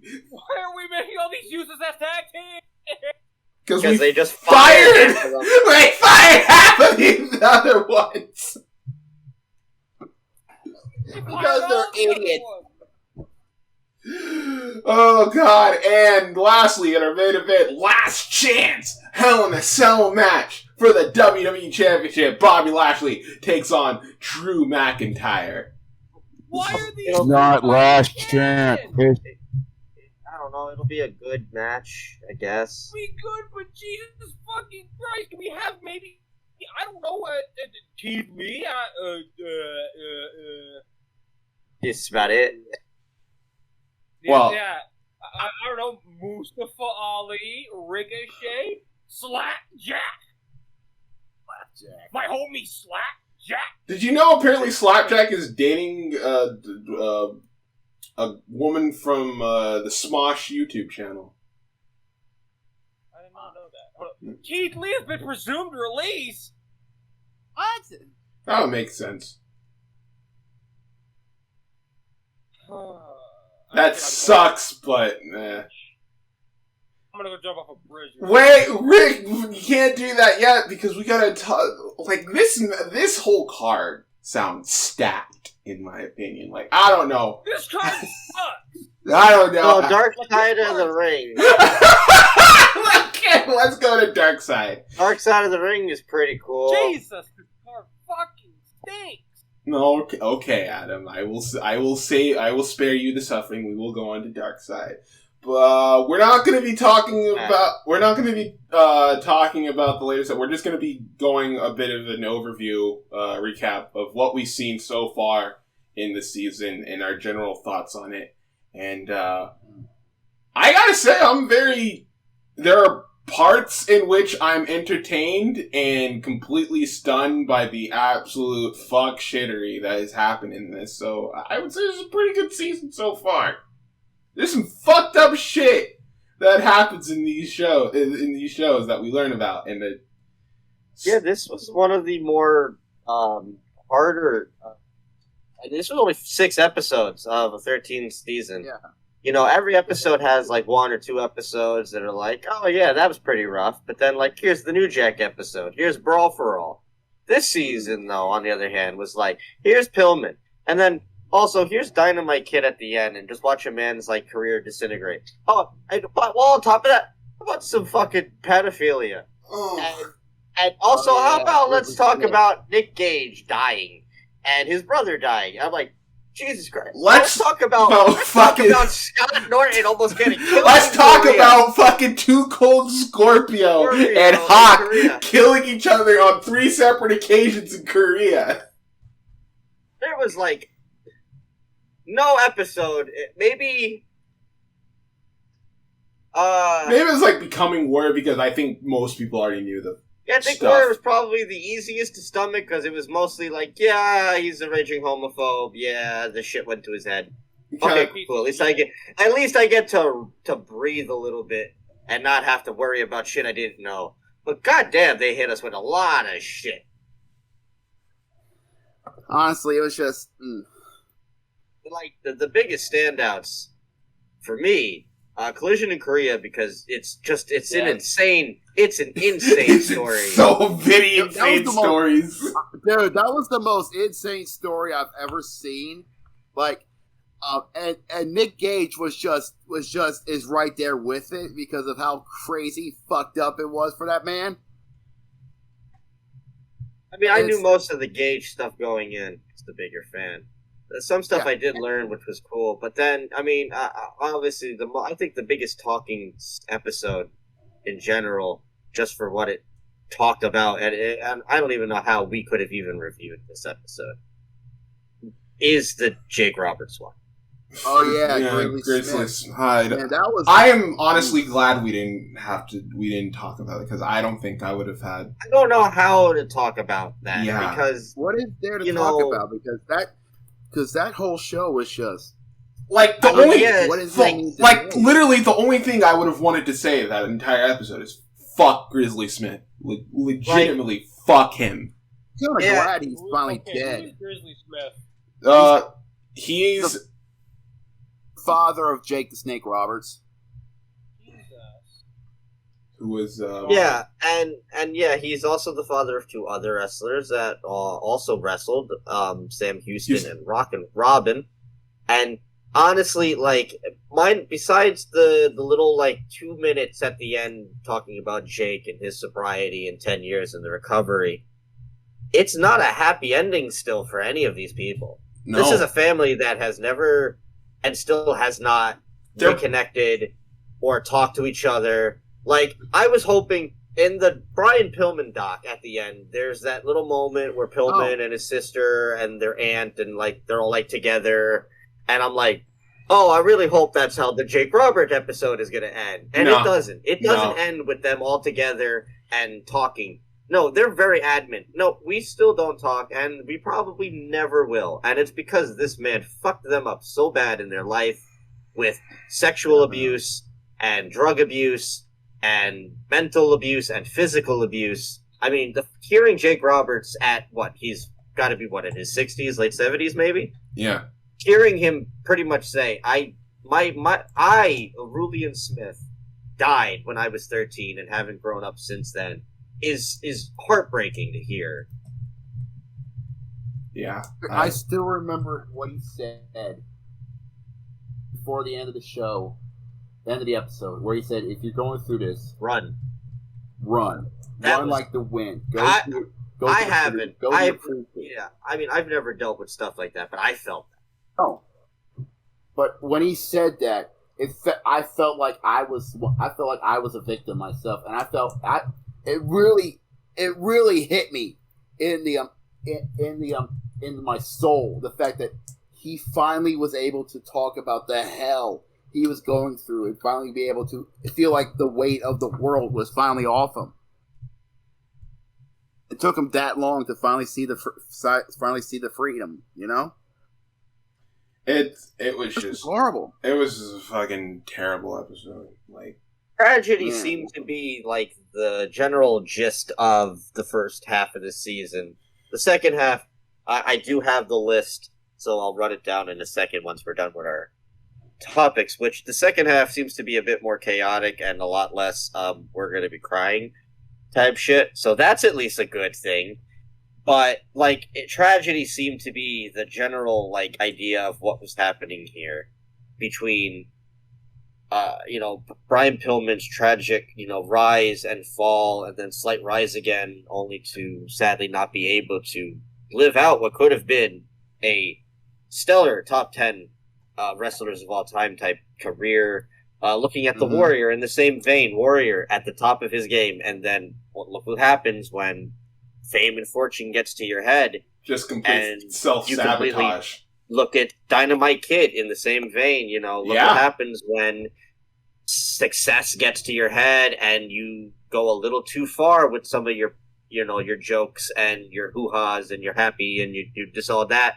And you end up being kind of almost like a dickhead father, and you're pulling your gun on your wife, and then just that clip that I've never seen of that last match he had in New Japan, where he just looks like so skinny. Holy shit. It was like, wow, that's crazy. And, I guess in the Gage sense, and in the Korean sense, at least there's happy endings. Nobody got killed in Korea, even though it was extremely fucked up. And in the Nick Gage way, he's at least been able to bounce back, and if you pay attention, his following is massive. So at least there was two somewhat happy endings to some of these stories, but 4 out of the 6 all pretty much end in tragedy. Yeah.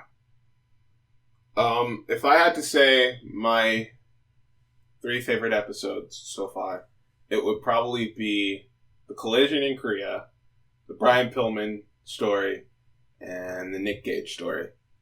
Mainly because, you can see the darker sides of the situation in all of those stories, at the end of the day, there's a bright side in all of it, especially with Nick Gage's story. I think his really hit home a lot with me, because it showed a man who was just completely down on his luck.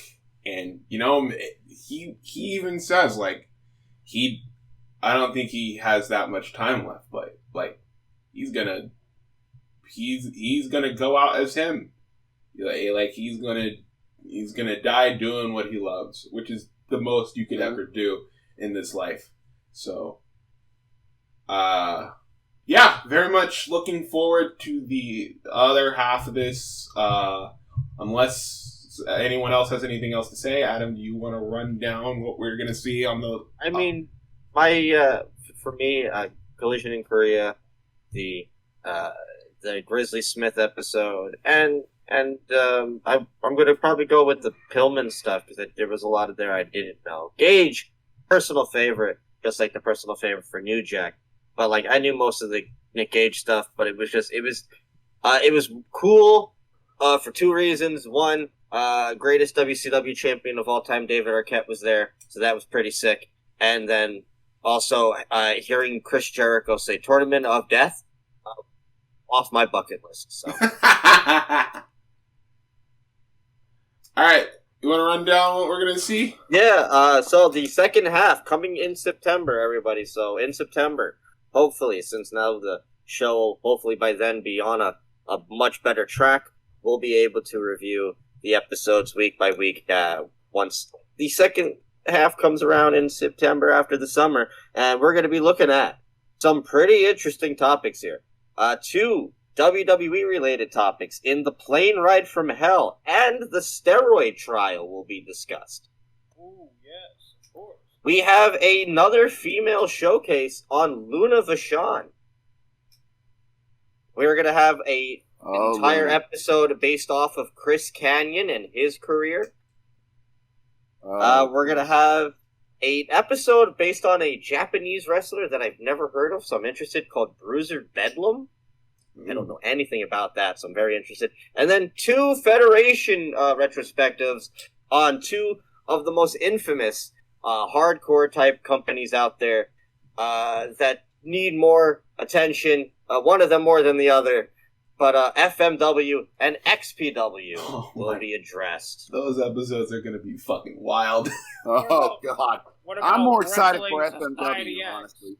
I'm very excited for XPW for one reason. I really hope they talk about when Rob Black sent a hitman to kill Messiah, because Messiah, he had thought was cheating on, his girlfriend at the time was cheating on him with Messiah, so he sent a hitman out, and Messiah lost 2 fingers after the hitman missed and shot his fingers off instead. So I hope they bring that up, because that'll be fun. Rob Black, kind of a piece of shit. I feel like they could do, if Wrestling Society X lasted a bit longer, like more than a season, they could have found a way. I'm sure there would have been some fucked up shit that would have happened in WSX if it had gone longer.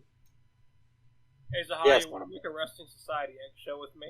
That would be great. And we could get Judas Macias. I already have him! Oh, I thought we were talking about, the real world. Oh, wait, you have... yeah, because Mil Muertes, right? Yes. But yes, that's all of the second half of Season 3. And now also, I don't... non-Dark Side related, but still Vice related, I do believe this week... Yeah, I think it's this week. Vice will be releasing a China documentary as well. Oh, yeah, I heard about that. So look out for that on Vice. Where they actually show off the last year of China before she, passed. So it's non-Dark Side related, so it's not associated with them. It's Vice itself doing this one, so keep an eye out. Maybe we'll talk about it if we watch it or not. But it's Vice, and they've done really good shit so far. Wrestling content-wise, it's been some of the highest-rated stuff they've had. So I can only expect good things from the China one. Definitely. But there we go, and that means, I can't believe it, Zai, you're gonna get your wish! Finally made it to the last segment of the fucking show! Oh my god! Wait, what's that? What's that? Oh my god, Zahaya, you hear that? What? That's more money! More money breaking into your house with the AOP! What the hell? More money, and that was a pain have broken into Zahaya's house, and they've come. You know what? They've come to your house, Zahaya? What? Why? Why are they in my house right now? They've come for me and Crim's contracts to ZCW. Oh my fucking... Look, we will discuss that at a later time. I got a segment that I've been wanting to do for weeks, but now we're finally invaded. We're finally here, and we're going to be able to do it. It's time for the mystery box, ladies and gentlemen. This is what is the mystery box? The segment where I get to pick out a certain topic wrestling-wise, and you guys have to all go along with it because I'm the fucking ringleader of this shit. And you're the host of the show. Yes. And today, Wait, I'm the co-host, and I don't get to... Wait, hold on. Shut the fuck up! I am the esteemed guest of honor, digger of holes, barrier of souls. I am the goddamn producer of this show. And I'm not told anything. What is this? What is this weird? I don't like mystery boxes. I'll tell you. I better get a boat.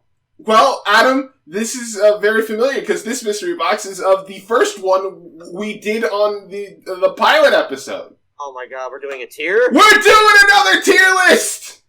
Oh, Jesus Christ. So what are we getting tiered list this time? We are tier listing All of the NXT champions in history. Oh, okay. There are a total of 1, 2, 3, 4, 5, 6, 7, 8, 9, 10, 11, 12, 13, 14, 15, 16, 17, 18 NXT champions in history. And we are going to rank them all together. Not pictured here are both Keith Lee and Karrion Kross. I wish I could see it. Yeah, well, too fucking bad. I think I can bring it up on Discord. Yeah, that'd be nice. I gotta see what I don't remember Andrade looks like. You see it? Ridiculous. Yes, I see it. Alright. So, as you can see, the tier list comprised of Go, I Actually Like You, Yeah, You Okay, Lukewarm, Fat-Free Milk, and Fuck Off. Did you make this? Yes. Wait, hold up. What about Shove It, man? Wait, no. Yes. Shout outs to Ring of the Hawk. Anyway. Oh man. But wait, who's not listed here? Keith Lee and who? Karrion Kross. So the last two champions. All right. Shove it, man. So, we're gonna start off with the first NXT champion in history, that being, of course, none other than the man with the drip, Seth Rollins. But this was back before he was Drip Man. This is back when he was still doing his ROH gimmick in NXT. Well, if I could just jump in, I'm just going to put him, honestly, right in the middle. You think he's, you okay? He was good for the first champion. I don't think he had a lot of great title matches. He was a perfect, cement the territory type guy. He wasn't there for very long because he was rushed up, obviously, because he had already been in FCW at that point. I would put him perfectly as an okay, great first champion, but that's about it. Yeah, I agree with you. If I had a say in this, I would probably put him in the okay. He was the inaugural champion, which is cool and great, but I don't think he had much of a run that people would remember. But sometimes just being the first champion is all you need. They remember him for being the first, not for what he did with the belt. Rick, where would you put him? Same place as Adam. Like I just said, they remember him for the fact that he was the first champion, not for anything he did with the belt. Jacob? I agree. Yeah, I agree. He goes to he was okay. Alright. So, Seth, you go in the middle. Next up, we've got Big E! Big E Langston! I you ain't enough, man, I need 5. More sure to keep your ass alive. I would put him in I Actually Like You. Because I believe Langston was everything that title needed. He was big, he was charismatic, and he had a great gimmick. But again, I don't think he held the belt for very long. And Definitely. The reign itself, I feel like in the same vein as Seth.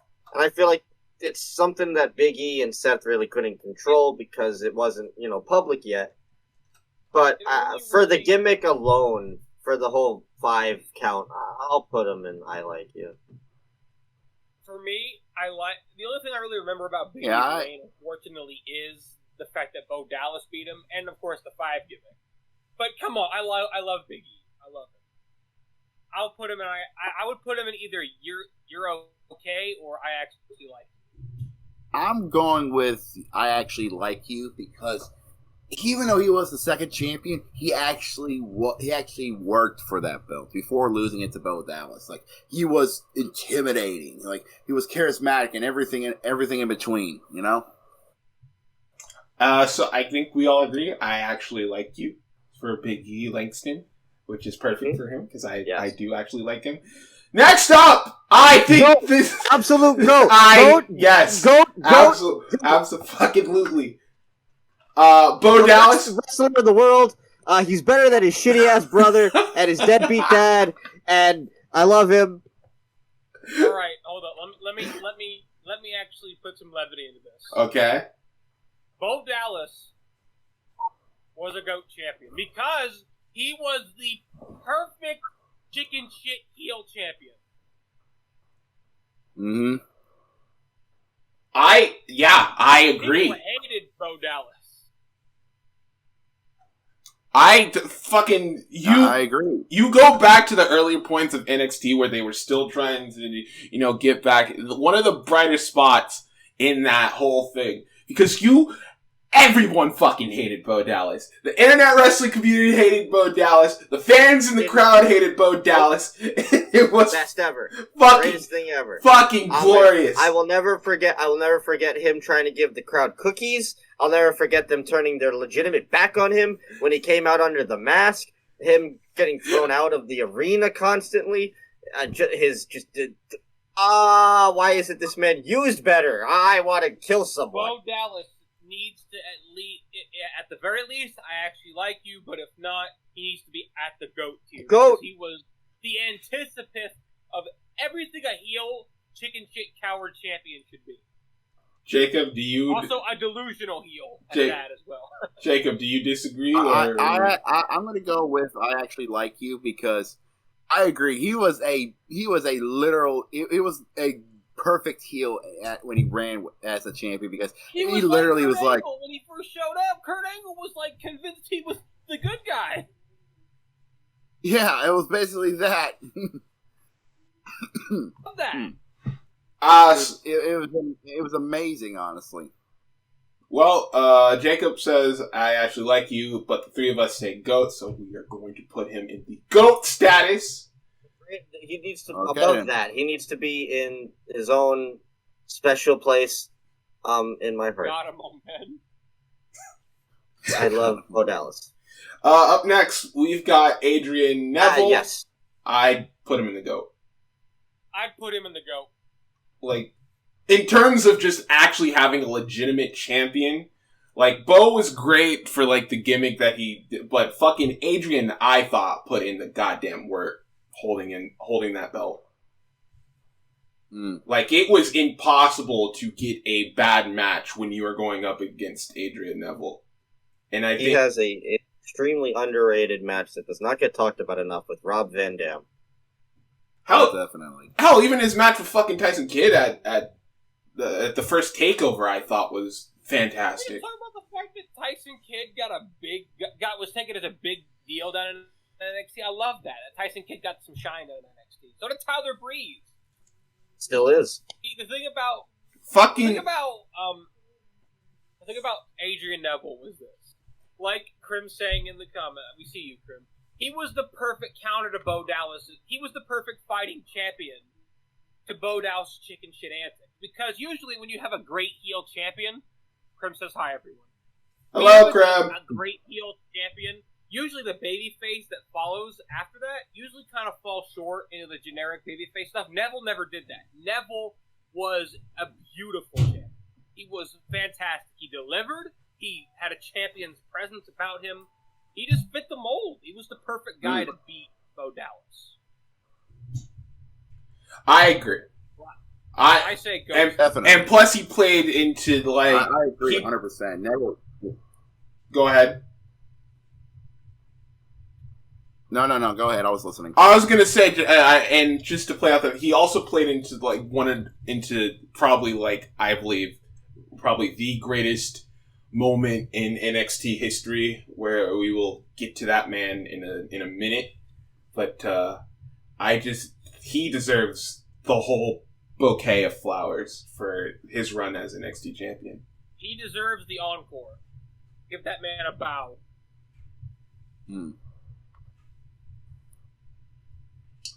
So are we going GOAT? Yeah, no, I think GOAT, yeah. GOAT tier. Okay. This next guy, I might be controversial here, but I'm gonna have to go with just okay, and that's mainly because he's a Daniel Bryan situation with Sammy, where the chase was more important than the capture, and what that title change led to with the guy that we'll talk about after. He's got to just be okay. I'm gonna have to actually go be a bit harsher because I was gonna say he belongs in the lukewarm, fat-free milk section.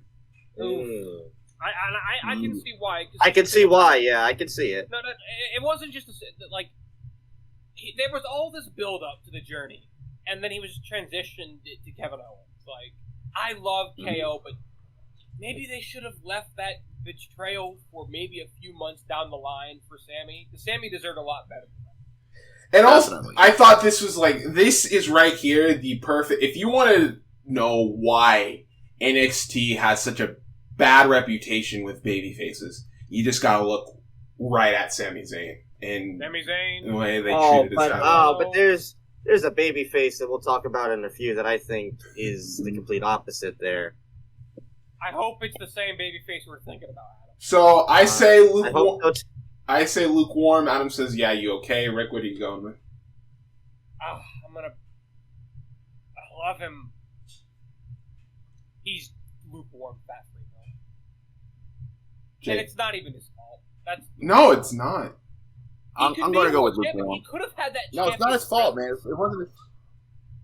Because hold up, let me just say this: it's been proven here in what we do that he has the champion's presence. I mean, Zahaya, hello. Yeah.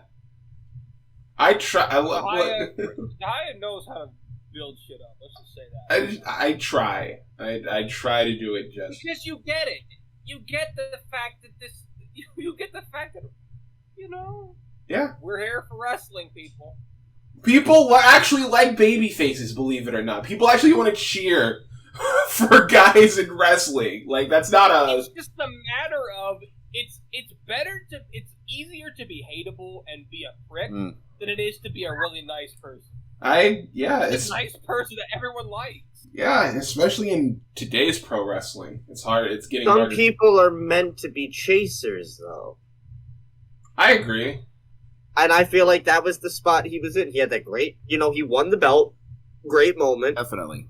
But as soon as KO came in, everyone knew exactly where it was heading. But that's the thing. I don't think they really gave him a chance because after he went for KO, KO. Well, he also got hurt after that. Yeah, he got immediately put out of action by Kevin Owens, and then he comes back saying, "I'm not doing another thing until he wrestles Kevin Owens." Then he wrestles Kevin Owens, and then he fucking loses. It was dumb. Yeah. So to say I can't even put you in the LOK because you didn't do anything with your title run. You lost, and that was it. You put over Kevin Owens, and that didn't even benefit you. That hurts. That hurts, man. I guess lukewarm then is where he's heading. Okay. No, it didn't. But I think next guy, as we just talked about him, KO. You gotta put KO. I'm not gonna put KO in the GOAT. I'm gonna put him in the I actually like you spot. Wow, really? His run as champion was great, but the focus was more on his feud with John Cena as champion. That is a good point. But then again, you could say that played into Kevin Owens' character because he didn't give a shit about the title. He was a trinket. Name me how much, but yeah, and again, it was a great for what it was, but in NXT, I can't think of many title matches he had that were very memorable. That is a good point. But I still think he's a high echelon person because he brought the prestige with the belt, being the first person to bring it onto actual TV and present himself with it. The prize fighter gimmick, great gimmick, the whole working family gimmick. He was a good champion, a great champion at that, but I think his lack of matches with the belt, I think, hurt it a little bit to make him not a GOAT, but still, I would put him above Big E. I have to say that I put him in the GOAT. I can't put him in anywhere else because I think he elevated that title from I don't think people would say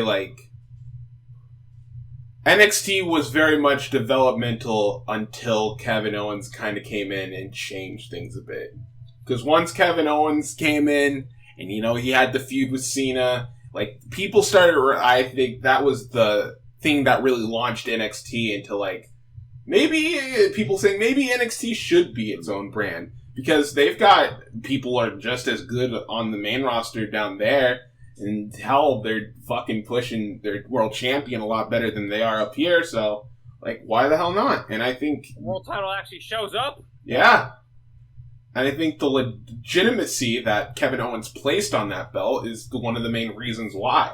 Definitely. And you also have to consider what followed Kevin Owens' reign. I won't argue how much that feud, kick-started the next champ. I won't argue him being a GOAT. I just have to look at it if I'm, I gotta save that GOAT spot for like the people who need it. And I do think matches as a champion have to be factored in. Great series of matches with Cena, but I can't think of many of his matches that he had as NXT champion defending it down in NXT. You like his matches with Alex Riley? Again, does that not prove my point? He had a really good match with Neville, and before the NXT Takeover, he also had a very good match with Finn Balor on NXT. He was just very present on NXT as champion, which I think is another main factor that went into my decision. Like I said, I won't argue. I just have to. That's my honest opinion. I'd put him in that second place tier. So I'm going with GOAT. Adam's going with I actually like you. Rick, what are you going with? Considering he helped kickstart the rise down in NXT of one of my most favorite people of all time, I have to put him on the GOAT.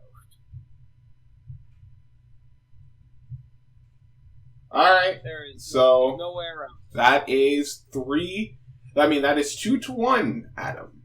2-1. GOAT section. This one's a GOAT. This next one is a GOAT. Finn Balor. Okay. I guess I'm gonna go GOAT. I guess we would have to include his second reign too, wouldn't we? If that's the case, then yeah, he's automatic GOAT. Because I think that run he had with his second run with the NXT title was probably better than his first. Honestly, both reigns were great when he was babyface Balor. He was a cool babyface character. He would bring out the demon for Takeover. It was something cool. It wasn't like one of those over-the-top, goofy, like, ooh, it's a spooky monster thing. No, it was just him entering a new mindset. And the paint represented that. And I like that about the Demon Balor down in NXT. And the fact that they kept it up that he was undefeated up until Joe beat him in the steel cage. I'm not going to take that away from Joe.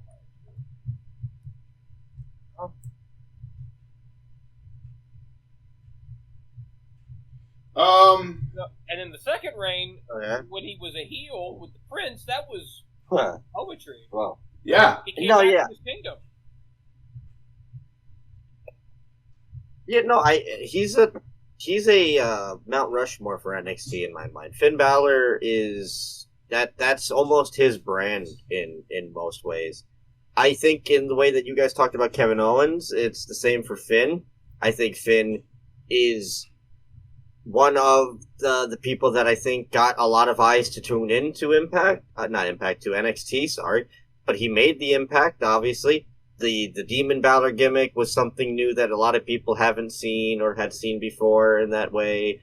His matches and his style was different. He brought that Japan strong style over with him. And when I said before, I personally think he is the best babyface NXT's ever had, at least in that first run. So are we all going GOAT on this? To give him, he's a GOAT in my book, absolutely. Okay. I'd probably put him at above the other three. Have him. He's probably the so far out of all the champions we've done, he's the best champ. Yeah, no, I'd agree. I think he would be the top of the GOAT list. I mean, he was the longest reigning champion. I think he might still be the longest reigning. He is the longest reigning champion, I believe. Exactly. I think after his second reign, that made it official. Now, this gets interesting. This gets very interesting. So now we've got Samoa Joe, and I'm just going to say I think he belongs in the You Okay? I agree. I like Joe, but it was kind of a weak sauce follow. I mean, it started out fine with his feud. His feud with Balor was great, even if it was a little bit borrowed from Sami Zayn and Kevin Owens. But they delivered, and the issue with me came with his feud with Nakamura. Yeah. Which we will... Where they did one of the worst... The things I hate in wrestling. The back and forth with the title? Yes, a hot potato, because that does nothing for the belt. There's no good storyline reason you should ever hot potato a championship. That is my opinion. I'm sticking to it. Especially if it happened at a house show. Exactly. Why are we defending? Why are titles changing hands at house shows? Well, I mean, I get why that happens, but I wouldn't have had this belt be the one. You've never changed. Why is your world title being defended at a house show? Even if at the time it's not considered a world title, it's the world title of NXT. It's NXT's top prize. Yeah, I just don't... I like Joe. He's very intimidating. Like, you put a world title on Joe, it's not going to look out of place at all. Because he's just... It's Joe, of all people. But in terms of other reigns that he's had with other world titles, this is very not up there. So, if you haven't heard, as you've been listening, Jacob Baker had to leave us for the time being for tonight, but in his place, the man that has been giving us a little bit of notes in the chat, we would like to bring in Crim Rocker, who's going to help finish out our little tier. Yeah, Crim! Hello. How's it going? Oh my god! The baby. No! The baby? No, not the baby. No, not TikTok memes. No TikTok memes. Pull up. Here comes Crim Rocker, the man. Here he comes to leech off my fame and fortune. You're Crim, damn right. Crim, you're my leech, you little. Crim's been You're like that leech from Camp Laszlo that's on my head. Crim here has been chatting with us while we recorded tonight, so I thought since Jacob had to leave us, we bring him in to help finish us out. So, Crim, we'll go right to you here. Joe. Samoa Joe. Okay. In this situation, I do have to agree with Rick. I like Samoa Joe as champion. His stuff with Finn Balor was cool. Everything else was fine, and then the Nakamura stuff came. And you know how much of a fan I am of Nakamura, but that just... It confused me. Yeah, Nakamura. Because how are you gonna... What benefit did management get out of having the belt go to Joe, to Shinsuke, back to Joe? No, and then back to Shinsuke. But it's just like, what does anyone benefit? It makes everyone look stupid. So here's my thing. I feel like Joe and Nakamura are in the same pot. Yeah. Well, we might as well just bump Nakamura. We'll get to Nakamura in a second. Are we saying that? Yeah, you okay with Joe? Yeah, I can't. Okay. Yeah, he's okay. Okay. Well, but I feel like that's the same for Nakamura. Okay. The thing about Nakamura, with Nakamura, that first reign sucked. It was literally just like a couple. So the thing about Nakamura is when he finally got the belt off Joe, who did he really fight? Joe! He fought Austin Aries before he got the belt. Oh, see? And then he lost it to Bobby Roode. That first reign, I feel like affects overall, if we're counting both reigns. If anything, he's definitely not a GOAT. No. I want to put him in the... I want to put him in the I actually like you section. But I just feel like it's a stretch. The Yeah, You Okay just seems like much better. Because I want to say he did a lot. Really, I do, but... He didn't. He did he did a lot, but not as champion. That's true. Not as champion. That match with Sam, I finally watched that match with Sami Zayn. That was No. You need to check out his main roster match with Dolph Ziggler. That was, I would say, a pretty good match, considering I don't like Ziggler But at all. Nakamura has been a character that I feel like they still haven't gotten. They don't get him! See, I don't... Hold on, It's because... Let me put it bluntly. go ahead. WWE does not get Japanese wrestling. They don't. They absolutely With don't. Japanese wrestling, there's a style that's basically but almost they get- perfected. Yeah, it's strong style. Yeah, but okay, but in recent... Where strong style has innovated the fact that the best way to trick people into thinking you're hitting each other is to actually hit each other really hard. I don't think the strong style is the issue. I think it's the character. Because, I can look at people like Kushida, who I think they're booking really well right now, and Io Shirai, obviously, and Asuka to an extent. Like, I don't think it's the strong style. I think it's Shinsuke, the personality. But that's the thing, though. They don't understand any of these people's personalities. That's why they had to fucking change up Nakamura's name into like, oh, he's a fucking rock star. He's a literal rock star. And it's like when Adam Blampied booked Nakamura's main roster run. It's not really that hard to get someone like Nakamura right. All you have to do is, I don't know, look over the stuff from where you're signing him from. Thank you. There's nothing wrong with doing a little bit of homework. No, there's not.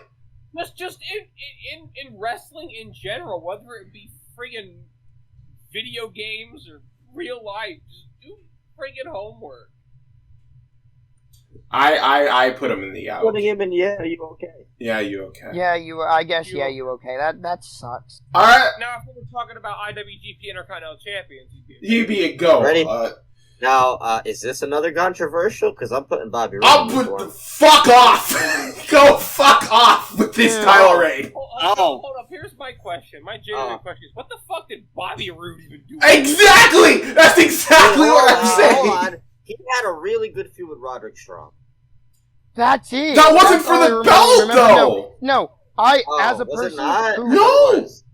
as a person who religiously watched NXT back when people like Rude and them were all the champion, I watched Bobby's reign, and the only thing I can really remember is his feud with Roderick Strong. Fucking, he had two lukewarm. He was the first champion that got the new belt. He had two lukewarm matches with Nakamura for the belt. Then he fucking beat Hideo Itami in a who gives a fuck match, and then he lost the goddamn thing to McIntyre.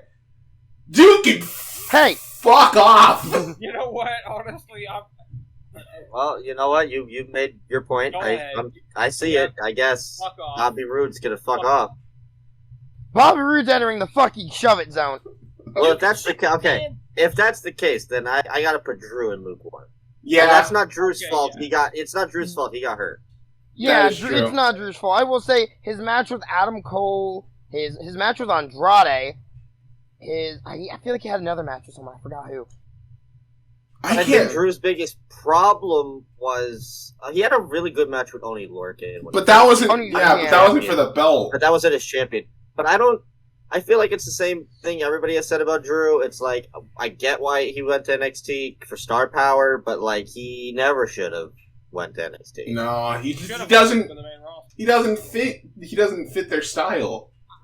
Just like somebody else we'll talk about later on. I do like that he went down there. And that's the thing. Sorry, I'll let you say it. No, you're fine. You're fine. That's the thing. Again, it goes back to NXT not knowing what the fuck they are. I like the fact that Drew went down to NXT. It's mainly because I've always been a Drew fan my entire life, but it's also because I just thought it was like a new change of pace for NXT. Seeing someone like just new and just down there, someone you wouldn't think would be in NXT. But I do have to agree, the lukewarm's the best we got for Drew. Yeah, not his fault. I think lukewarm fits him. So, Andrade. Match quality, God tier. Yeah. It's gotta be, I actually like you. I would say that too. personally, I like Andrade. Andrade's reign as champion was great, but it was nothing really groundbreaking. Even if he did have match of the year, but then again, Dave Meltzer really the most reliable source. Andrade and Gargano was amazing. Gargano and Almas is my favorite match in WWE history. I mean, that, of course, but I'm just talking about when it comes to outside things. Well, I can't tell you much about Meltzer's ratings anymore consistently. You can't talk to us about Kenny Omega. I don't fucking get it anymore. It just seems he's kind of gone off the deep end a bit. But I will say that I do believe that Andrade, who did as good as he could with a promotion that is very heavily influenced by actual promo work from a guy who at the time could not cut English promos that well. I think Zelina Vega did as good of a job as she could with Andrade and making him look like an actual star. And like you said, I think his matches were fucking great to phenomenal.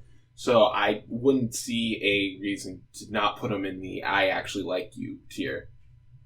Yeah, no, I think when it came to Andrade, when he first came into NXT, like, I had watched him as La Sombra, but, like, I wasn't getting Andrade. But once he had the belt and the Salinas thing started to kick in, I felt like this was his coming out party for a lot of people to be like, all right, we get it now. I get this guy. Because before that, he was, like, with the suspenders and the weird hat and stuff, and I was like, I don't know, what is this? Opening doors for women and saying "milady." I'm like, what is this? But once he had that belt, I feel like he's one of the guys where the belt actually benefited him more than him benefiting the belt. And obviously, look at where he's now. He's a megastar. So I gotta go with I like for what the belt actually did for Andrade. So are we putting it? I actually like you. I actually like you. Okay. And I'm gonna say the same for the next guy. I would say, yeah, you okay. This next guy. Really? I think Aleister Black. Personally, if you want my opinion, yeah, you okay. For Aleister Black. I'm going to say this. I cried when Aleister Black won the NXT title. Because I love Aleister still. I've always loved Aleister Black. It's a very weird case with Aleister. Because I feel like I liked him a lot better when he didn't have the belt. But I think that's because he had more of a mysterious figure to him. And I don't... He had a mystique. Mystique. The only thing I remember from the Aleister Black feud was two feuds. The Tommaso Ciampa one and his one with Lars Sullivan. The reason I remember his Lars Sullivan one was because I went to an NXT live event like 2 years ago, coming up on 3. And it was basically the entire TakeOver card on a live show. Why would they do that?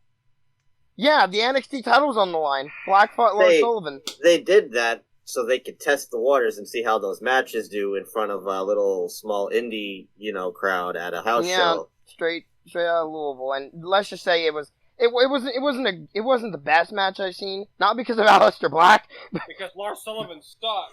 Because Lars Sullivan's fucking stupid. Why would you put him in a wrestling ring? I thought the Lars and Aleister Black match, for what it wasn't terrible. It wasn't, except for the awful Wolf Black Mass. Oh yeah, I remember that. I think Lars. But didn't he also have a title defense against Ono, or was that not? I don't. No, I think Ono was caught in like a feud with Tommy around the time. But, I think he added something different to the title, which was, in the same vein with Finn, the mysterious, the mystique, it was different, He wasn't, I'm Mr. Good Wrestler guy. He added something different that I feel like what they weren't able to capitalize with Shinsuke, they were able to with Aleister. Aleister was the type of guy who he let you form an opinion about him, and he didn't create the opinion that he wanted. If you get that. Yeah, he was completely... he was fine, but I just don't think he was like, I actually like you good. Because I don't remember too much. That's just my personal opinion. I think... I'd put him in... It seems like we are split for the first time. We got two you okays, and I actually like you. We flip a coin, Adam! Flip a coin. Of course, because our opinions are now being challenged by a coin. Yep. Not just any coin, a virtual coin? Yep. Alright, you're kidding me. Pick heads or tails, Adam? Heads. You win. Hey. Alright, he's going to I actually like you. Yeah. Ciampa! Listen. Tommaso okay, Ciampa. I feel like if he hadn't gotten injured, he'd make the GOAT list easily. Absolutely. He'd make it easily, absolutely. Shit was cut too short. I'm not gonna lie. If you had asked Rick C at the time of the reign going on, I would have told Ciampa to shove it because I love him to death. I have a friend who would just never shut up about Tommaso Ciampa. Oh God! And it got to the point no! where I hate him. I hate Ciampa. But now I like Ciampa. This next guy, oh boy. So are we going with I actually like you on this one? Yeah. Yeah. Okay, this next guy. Lukewarm, Fuck off. fat-free. Oh, really? Fuck off? Wait, hold up. Is that Okay, That's Gargano? before we jump to any conclusions, the Johnny Gargano title reign. fuck off? Man, is this a story? Man. Fuck off. End of story. I kind of can't disagree with him. No, the title reign was doomed. Personally, when the match he won the title in happened, because around the time everyone was hyping up Adam Cole to be the champion, then Johnny wins, and no one likes the decision. So they get so fucking upset at it, so they have to go like, alright, I guess we have to put the belt on Adam now. And then we have the hot potato the belt, and then that's why I say you can shove it, man. Shove it, man. And I love you, Johnny. You did literally fucking nothing, bro. I hope you suffer. You go in the fucking shove it zone, Jack. Fuck off. I can't even disagree with that because this is basically the case of what if we did the Sami Zayn storyline, but we waited like an entire year too late to pull the fucking trigger. Shove it, man. I gotta say fuck off too. Fuck off, Johnny. I'm sorry. Well Sorry, then, Johnny. I wasn't expecting that. Oh boy, this next guy's about to get a mouthful too. Not for me Fuck though. off, Adam. Wait, what? All right, hold on. No, I'm gonna say goat. Wow, really? No, I'm not gonna say go. I would Yeah. say personally for me, either I at the least you're okay. 'Cause Wow. Personally for me, I was never that into Adam. I I personally- was never like infinitely high on the I was never like obsessive over the except for Bobby Fish, my boy. But no, I like to imagine a world where Bobby Fish was the world champion. Oh my god. Huh. But Okay. seriously, all jokes aside, I really can't remember what Adam did too much with the belt. He had I good can. matches. Me personally, I hella enjoyed the title reign. Yes, I mean, we wasn't can make our bad. argument. Yeah, we can make our arguments about how Adam you had it for too long and et cetera, et cetera. But I do feel like personally he did a lot for that title for what it was worth. As For the brand. as much as I fucking hate NXT Adam Cole, and I hate fucking NXT Adam Cole with a goddamn passion, because G's a high end. That doesn't show at all. fucking, because they Thunder, boom, took boom, boom. everything I loved about Adam Cole when he was in Ring of Honor, and they just stripped him Super Cat. bare of everything that made this guy cool or special. He was so good at playing the smarmy heel in whatever heel he went into, and now he just throws super kicks with Gargano for 25 minutes. And I hate it so fucking much. Are you putting him in the fuck off? With that said, though, I Oh. can't deny he had a great reign with that belt. Like, I can't. He's GOAT status. He's Mount Rushmore of NXT. I wouldn't say GOAT. I can't say GOAT, but I will say I would put him in I actually like The you. dude had the longest singles reign as champion. He was NXT. The brand was Adam Cole. There was and that's why despite for the fact that I hated almost every single title match he was in, I would put him in the I actually like you tier. The only reason I wouldn't put him in the GOAT section is because he did run out of people to fight for the belt. It's not his fault. Not his fault, but yeah, the reign near the end left us wondering, well, who's gonna do it? And then, well, we gotta figure out where we're putting him in. I like you then. I actually like you. Yeah. If me and Crim said I actually like you, you said go. Rick said, yeah, you okay? So I guess we'd have to put him I actually like you. Just to. So I guess the next two clearly not pictured. Are Keith and Karrion. And Keith, I'm going lukewarm. Yeah. Cross could and again, it's not his fucking fault. We're not there yet. Fucking Paul goddamn Levesque. Can't. I hate. I have to do this. I hate it. But it's kind of the same thing with Gargano. No, I can't tell Keith Lee to fuck off. I can't do it. I'm sorry. Lukewarm. I'm sorry. I can't. I will. Keith Lee to fuck off. I can't do it. I will fuck off. No. I mean, at least the initial win, great moment. Yeah, the double. He had a good title match with Dijak. But obviously, he was given the belt out of circumstance to pop a rating and what was going on and what was going on with the world at the moment. Dynamite. Everything. And Triple H is racist. So, he was kind of, and I still don't like the whole that he held both belts and then was just like, fuck off and North American title. I don't know. He valued the North American title. It just seemed like they were in a rock and a hard place, and Keith Lee was like, "Oh well, shit. Sorry, Keith, but you got to be our scapegoat." So now, I can't. Here's the thing about it. I don't understand what's so wrong about it. If you have a double champion, then they should be doing double the work. Yeah. Because here's the thing about it. It's like nobody can book a double. And honestly, I'm just gonna. I'm not even gonna cap. In not just real life wrestling, in car wrestling, when it comes to double champions. Nope, I rarely ever see it done right because it always immediately one belt leads to a person losing his belt the next month. No, Seth Rollins, the Universal and Raw Tag Team.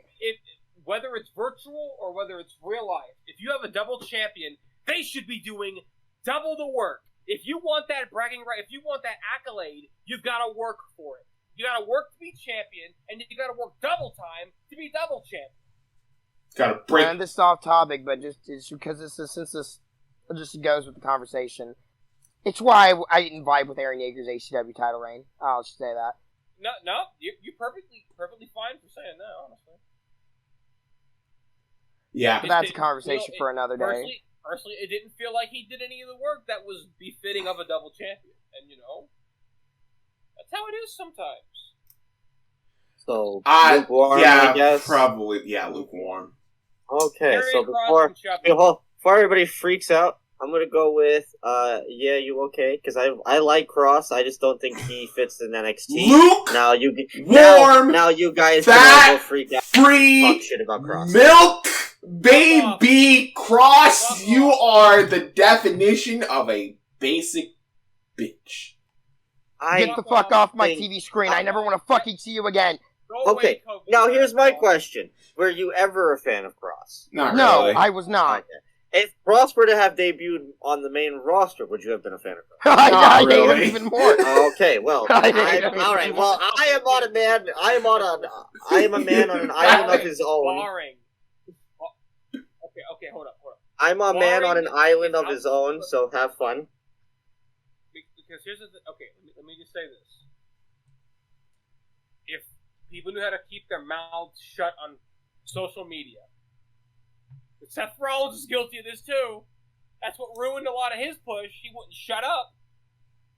But if people kept their opinion to themselves, if Karrion Kross had done that, and had he debuted on the main roster, and had they tried it on there, I could have seen myself getting somewhat interested in it. But maybe make his finisher not a Saito suplex. Oh, don't worry, Rick. Maybe tell him to put more oomph behind those forearms to the back of the head. And maybe or just don't do them at all. Behind like everyone else does. Everyone does the reverse choke. Every scary big guy does the choke from behind. Ooh, I got an idea. Maybe have him do the Braun Strowman. Remember when Braun Strowman used to do like the elevated triangle choke? Yeah. Nah. Cross the big guy. Have him do that, or like a grounded version of it. Nah, brilliant. I got an idea. We have him do the elbows, but it's to the front of the face and not the back. What? And then have him be Cassius Ohno? Yeah, that's just Cassius. Yes. That's just a rolling elbow. Yes, that's the whole point. Chris Hero. That's the whole point. No, but he does it on the ground, because that's fucking Oh different. my god. So it's Brock Lesnar then. I Yes. think the elbow to the back of the head is a pretty sick move, to be honest. I just think. Look. He just needs to put more oomph behind it. But even, you know... Also, here's my thing about, like, you say, his finisher shouldn't be a Saito. Oh, why? Because it needs to be something flat. I will say this... Because it needs something that actually looks like it hurts. His Saito suplexes. I actually agree with Adam with that. I fucking love his Saito suplex, even though I don't like Cross. I think they're starting generally. to... I think he needs to... I don't know. But guess what, Adam? He fucking traded away his Saito suplex for a shitty forearm, so he can go into the fuck off section. No. He hasn't. Actually, here's the thing. He hasn't traded the Saito. The Saito is now just kind of a move he does. Like In the fuck off. In the fuck off. 3-on-1. Just Fuck off. Look, listen. I said I know I'm alone on this boat. So you lose. So with it's like those scenes where someone saying something and the person just disappears behind them. Adam Silver talking about Cross and then Zai just slides over to the other side. listen, I just think Cross, if he would have been on the main roster, would have had much better success already. Because if you put him up against people like Drew and Bobby and Braun when he was there, those are matches that could be good because it'll fit his style. Yeah, well, guess what? He's not there. He's in NXT and he fucking sucks. Fuck off. He's got Scarlett. He's got to at least be above fuck off. Nope. Shove it, man. No. So, but we gotta fall. You're outnumbered. You're outnumbered, baby. Oh yeah, someone's falling and praying, and it's him because he can fuck up. So well, at least I got. Hey, listen, I got Bo Dallas. So we got in the fuck off section. We got Bobby Roode, Johnny Gargano, and Karrion Kross. In the lukewarm, fat-free milk, we got Sami Zayn, Drew McIntyre, and Keith Lee. In the Yeah You Okay, we got Seth Rollins, Samoa Joe, and Shinsuke Nakamura. And the I Actually Like You tier, we got Biggie Langston, Andrade Cien Almas, Aleister Black, Tommaso Ciampa, and Adam Cole. Baby. And in our GOAT section, the Mount Rushmore of NXT champions, Bo Dallas, Adrian Neville, Kevin Owens, and Finn Balor. You know, I think I realized I'm up late at night because Bo Dallas just got mentioned in the same fucking sentence as Finn Balor. Yes, absolutely. Yes, absolutely. Did you mention Keith Lee? Yeah, he's in the lukewarm fat-free milk. Lukewarm fat-free milk. And then there's fuck off. We don't talk about fuck off. And then there's Chunky. He's dead. They all died. So, Chucky's dead. With that, that's gonna wrap things up here tonight. Boys, Rick, Crim, please tell these lovely people where they can find you. You can find me on YouTube at Rick C, but you usually have to type in Rick C RCCW to find me. You can also find my other channel, CWA, but you have to type in CWA Kickar to even find me. Find the colleague. And you have to wait at least 10 years for another upload. Shut the fuck up, you prick. Let me finish.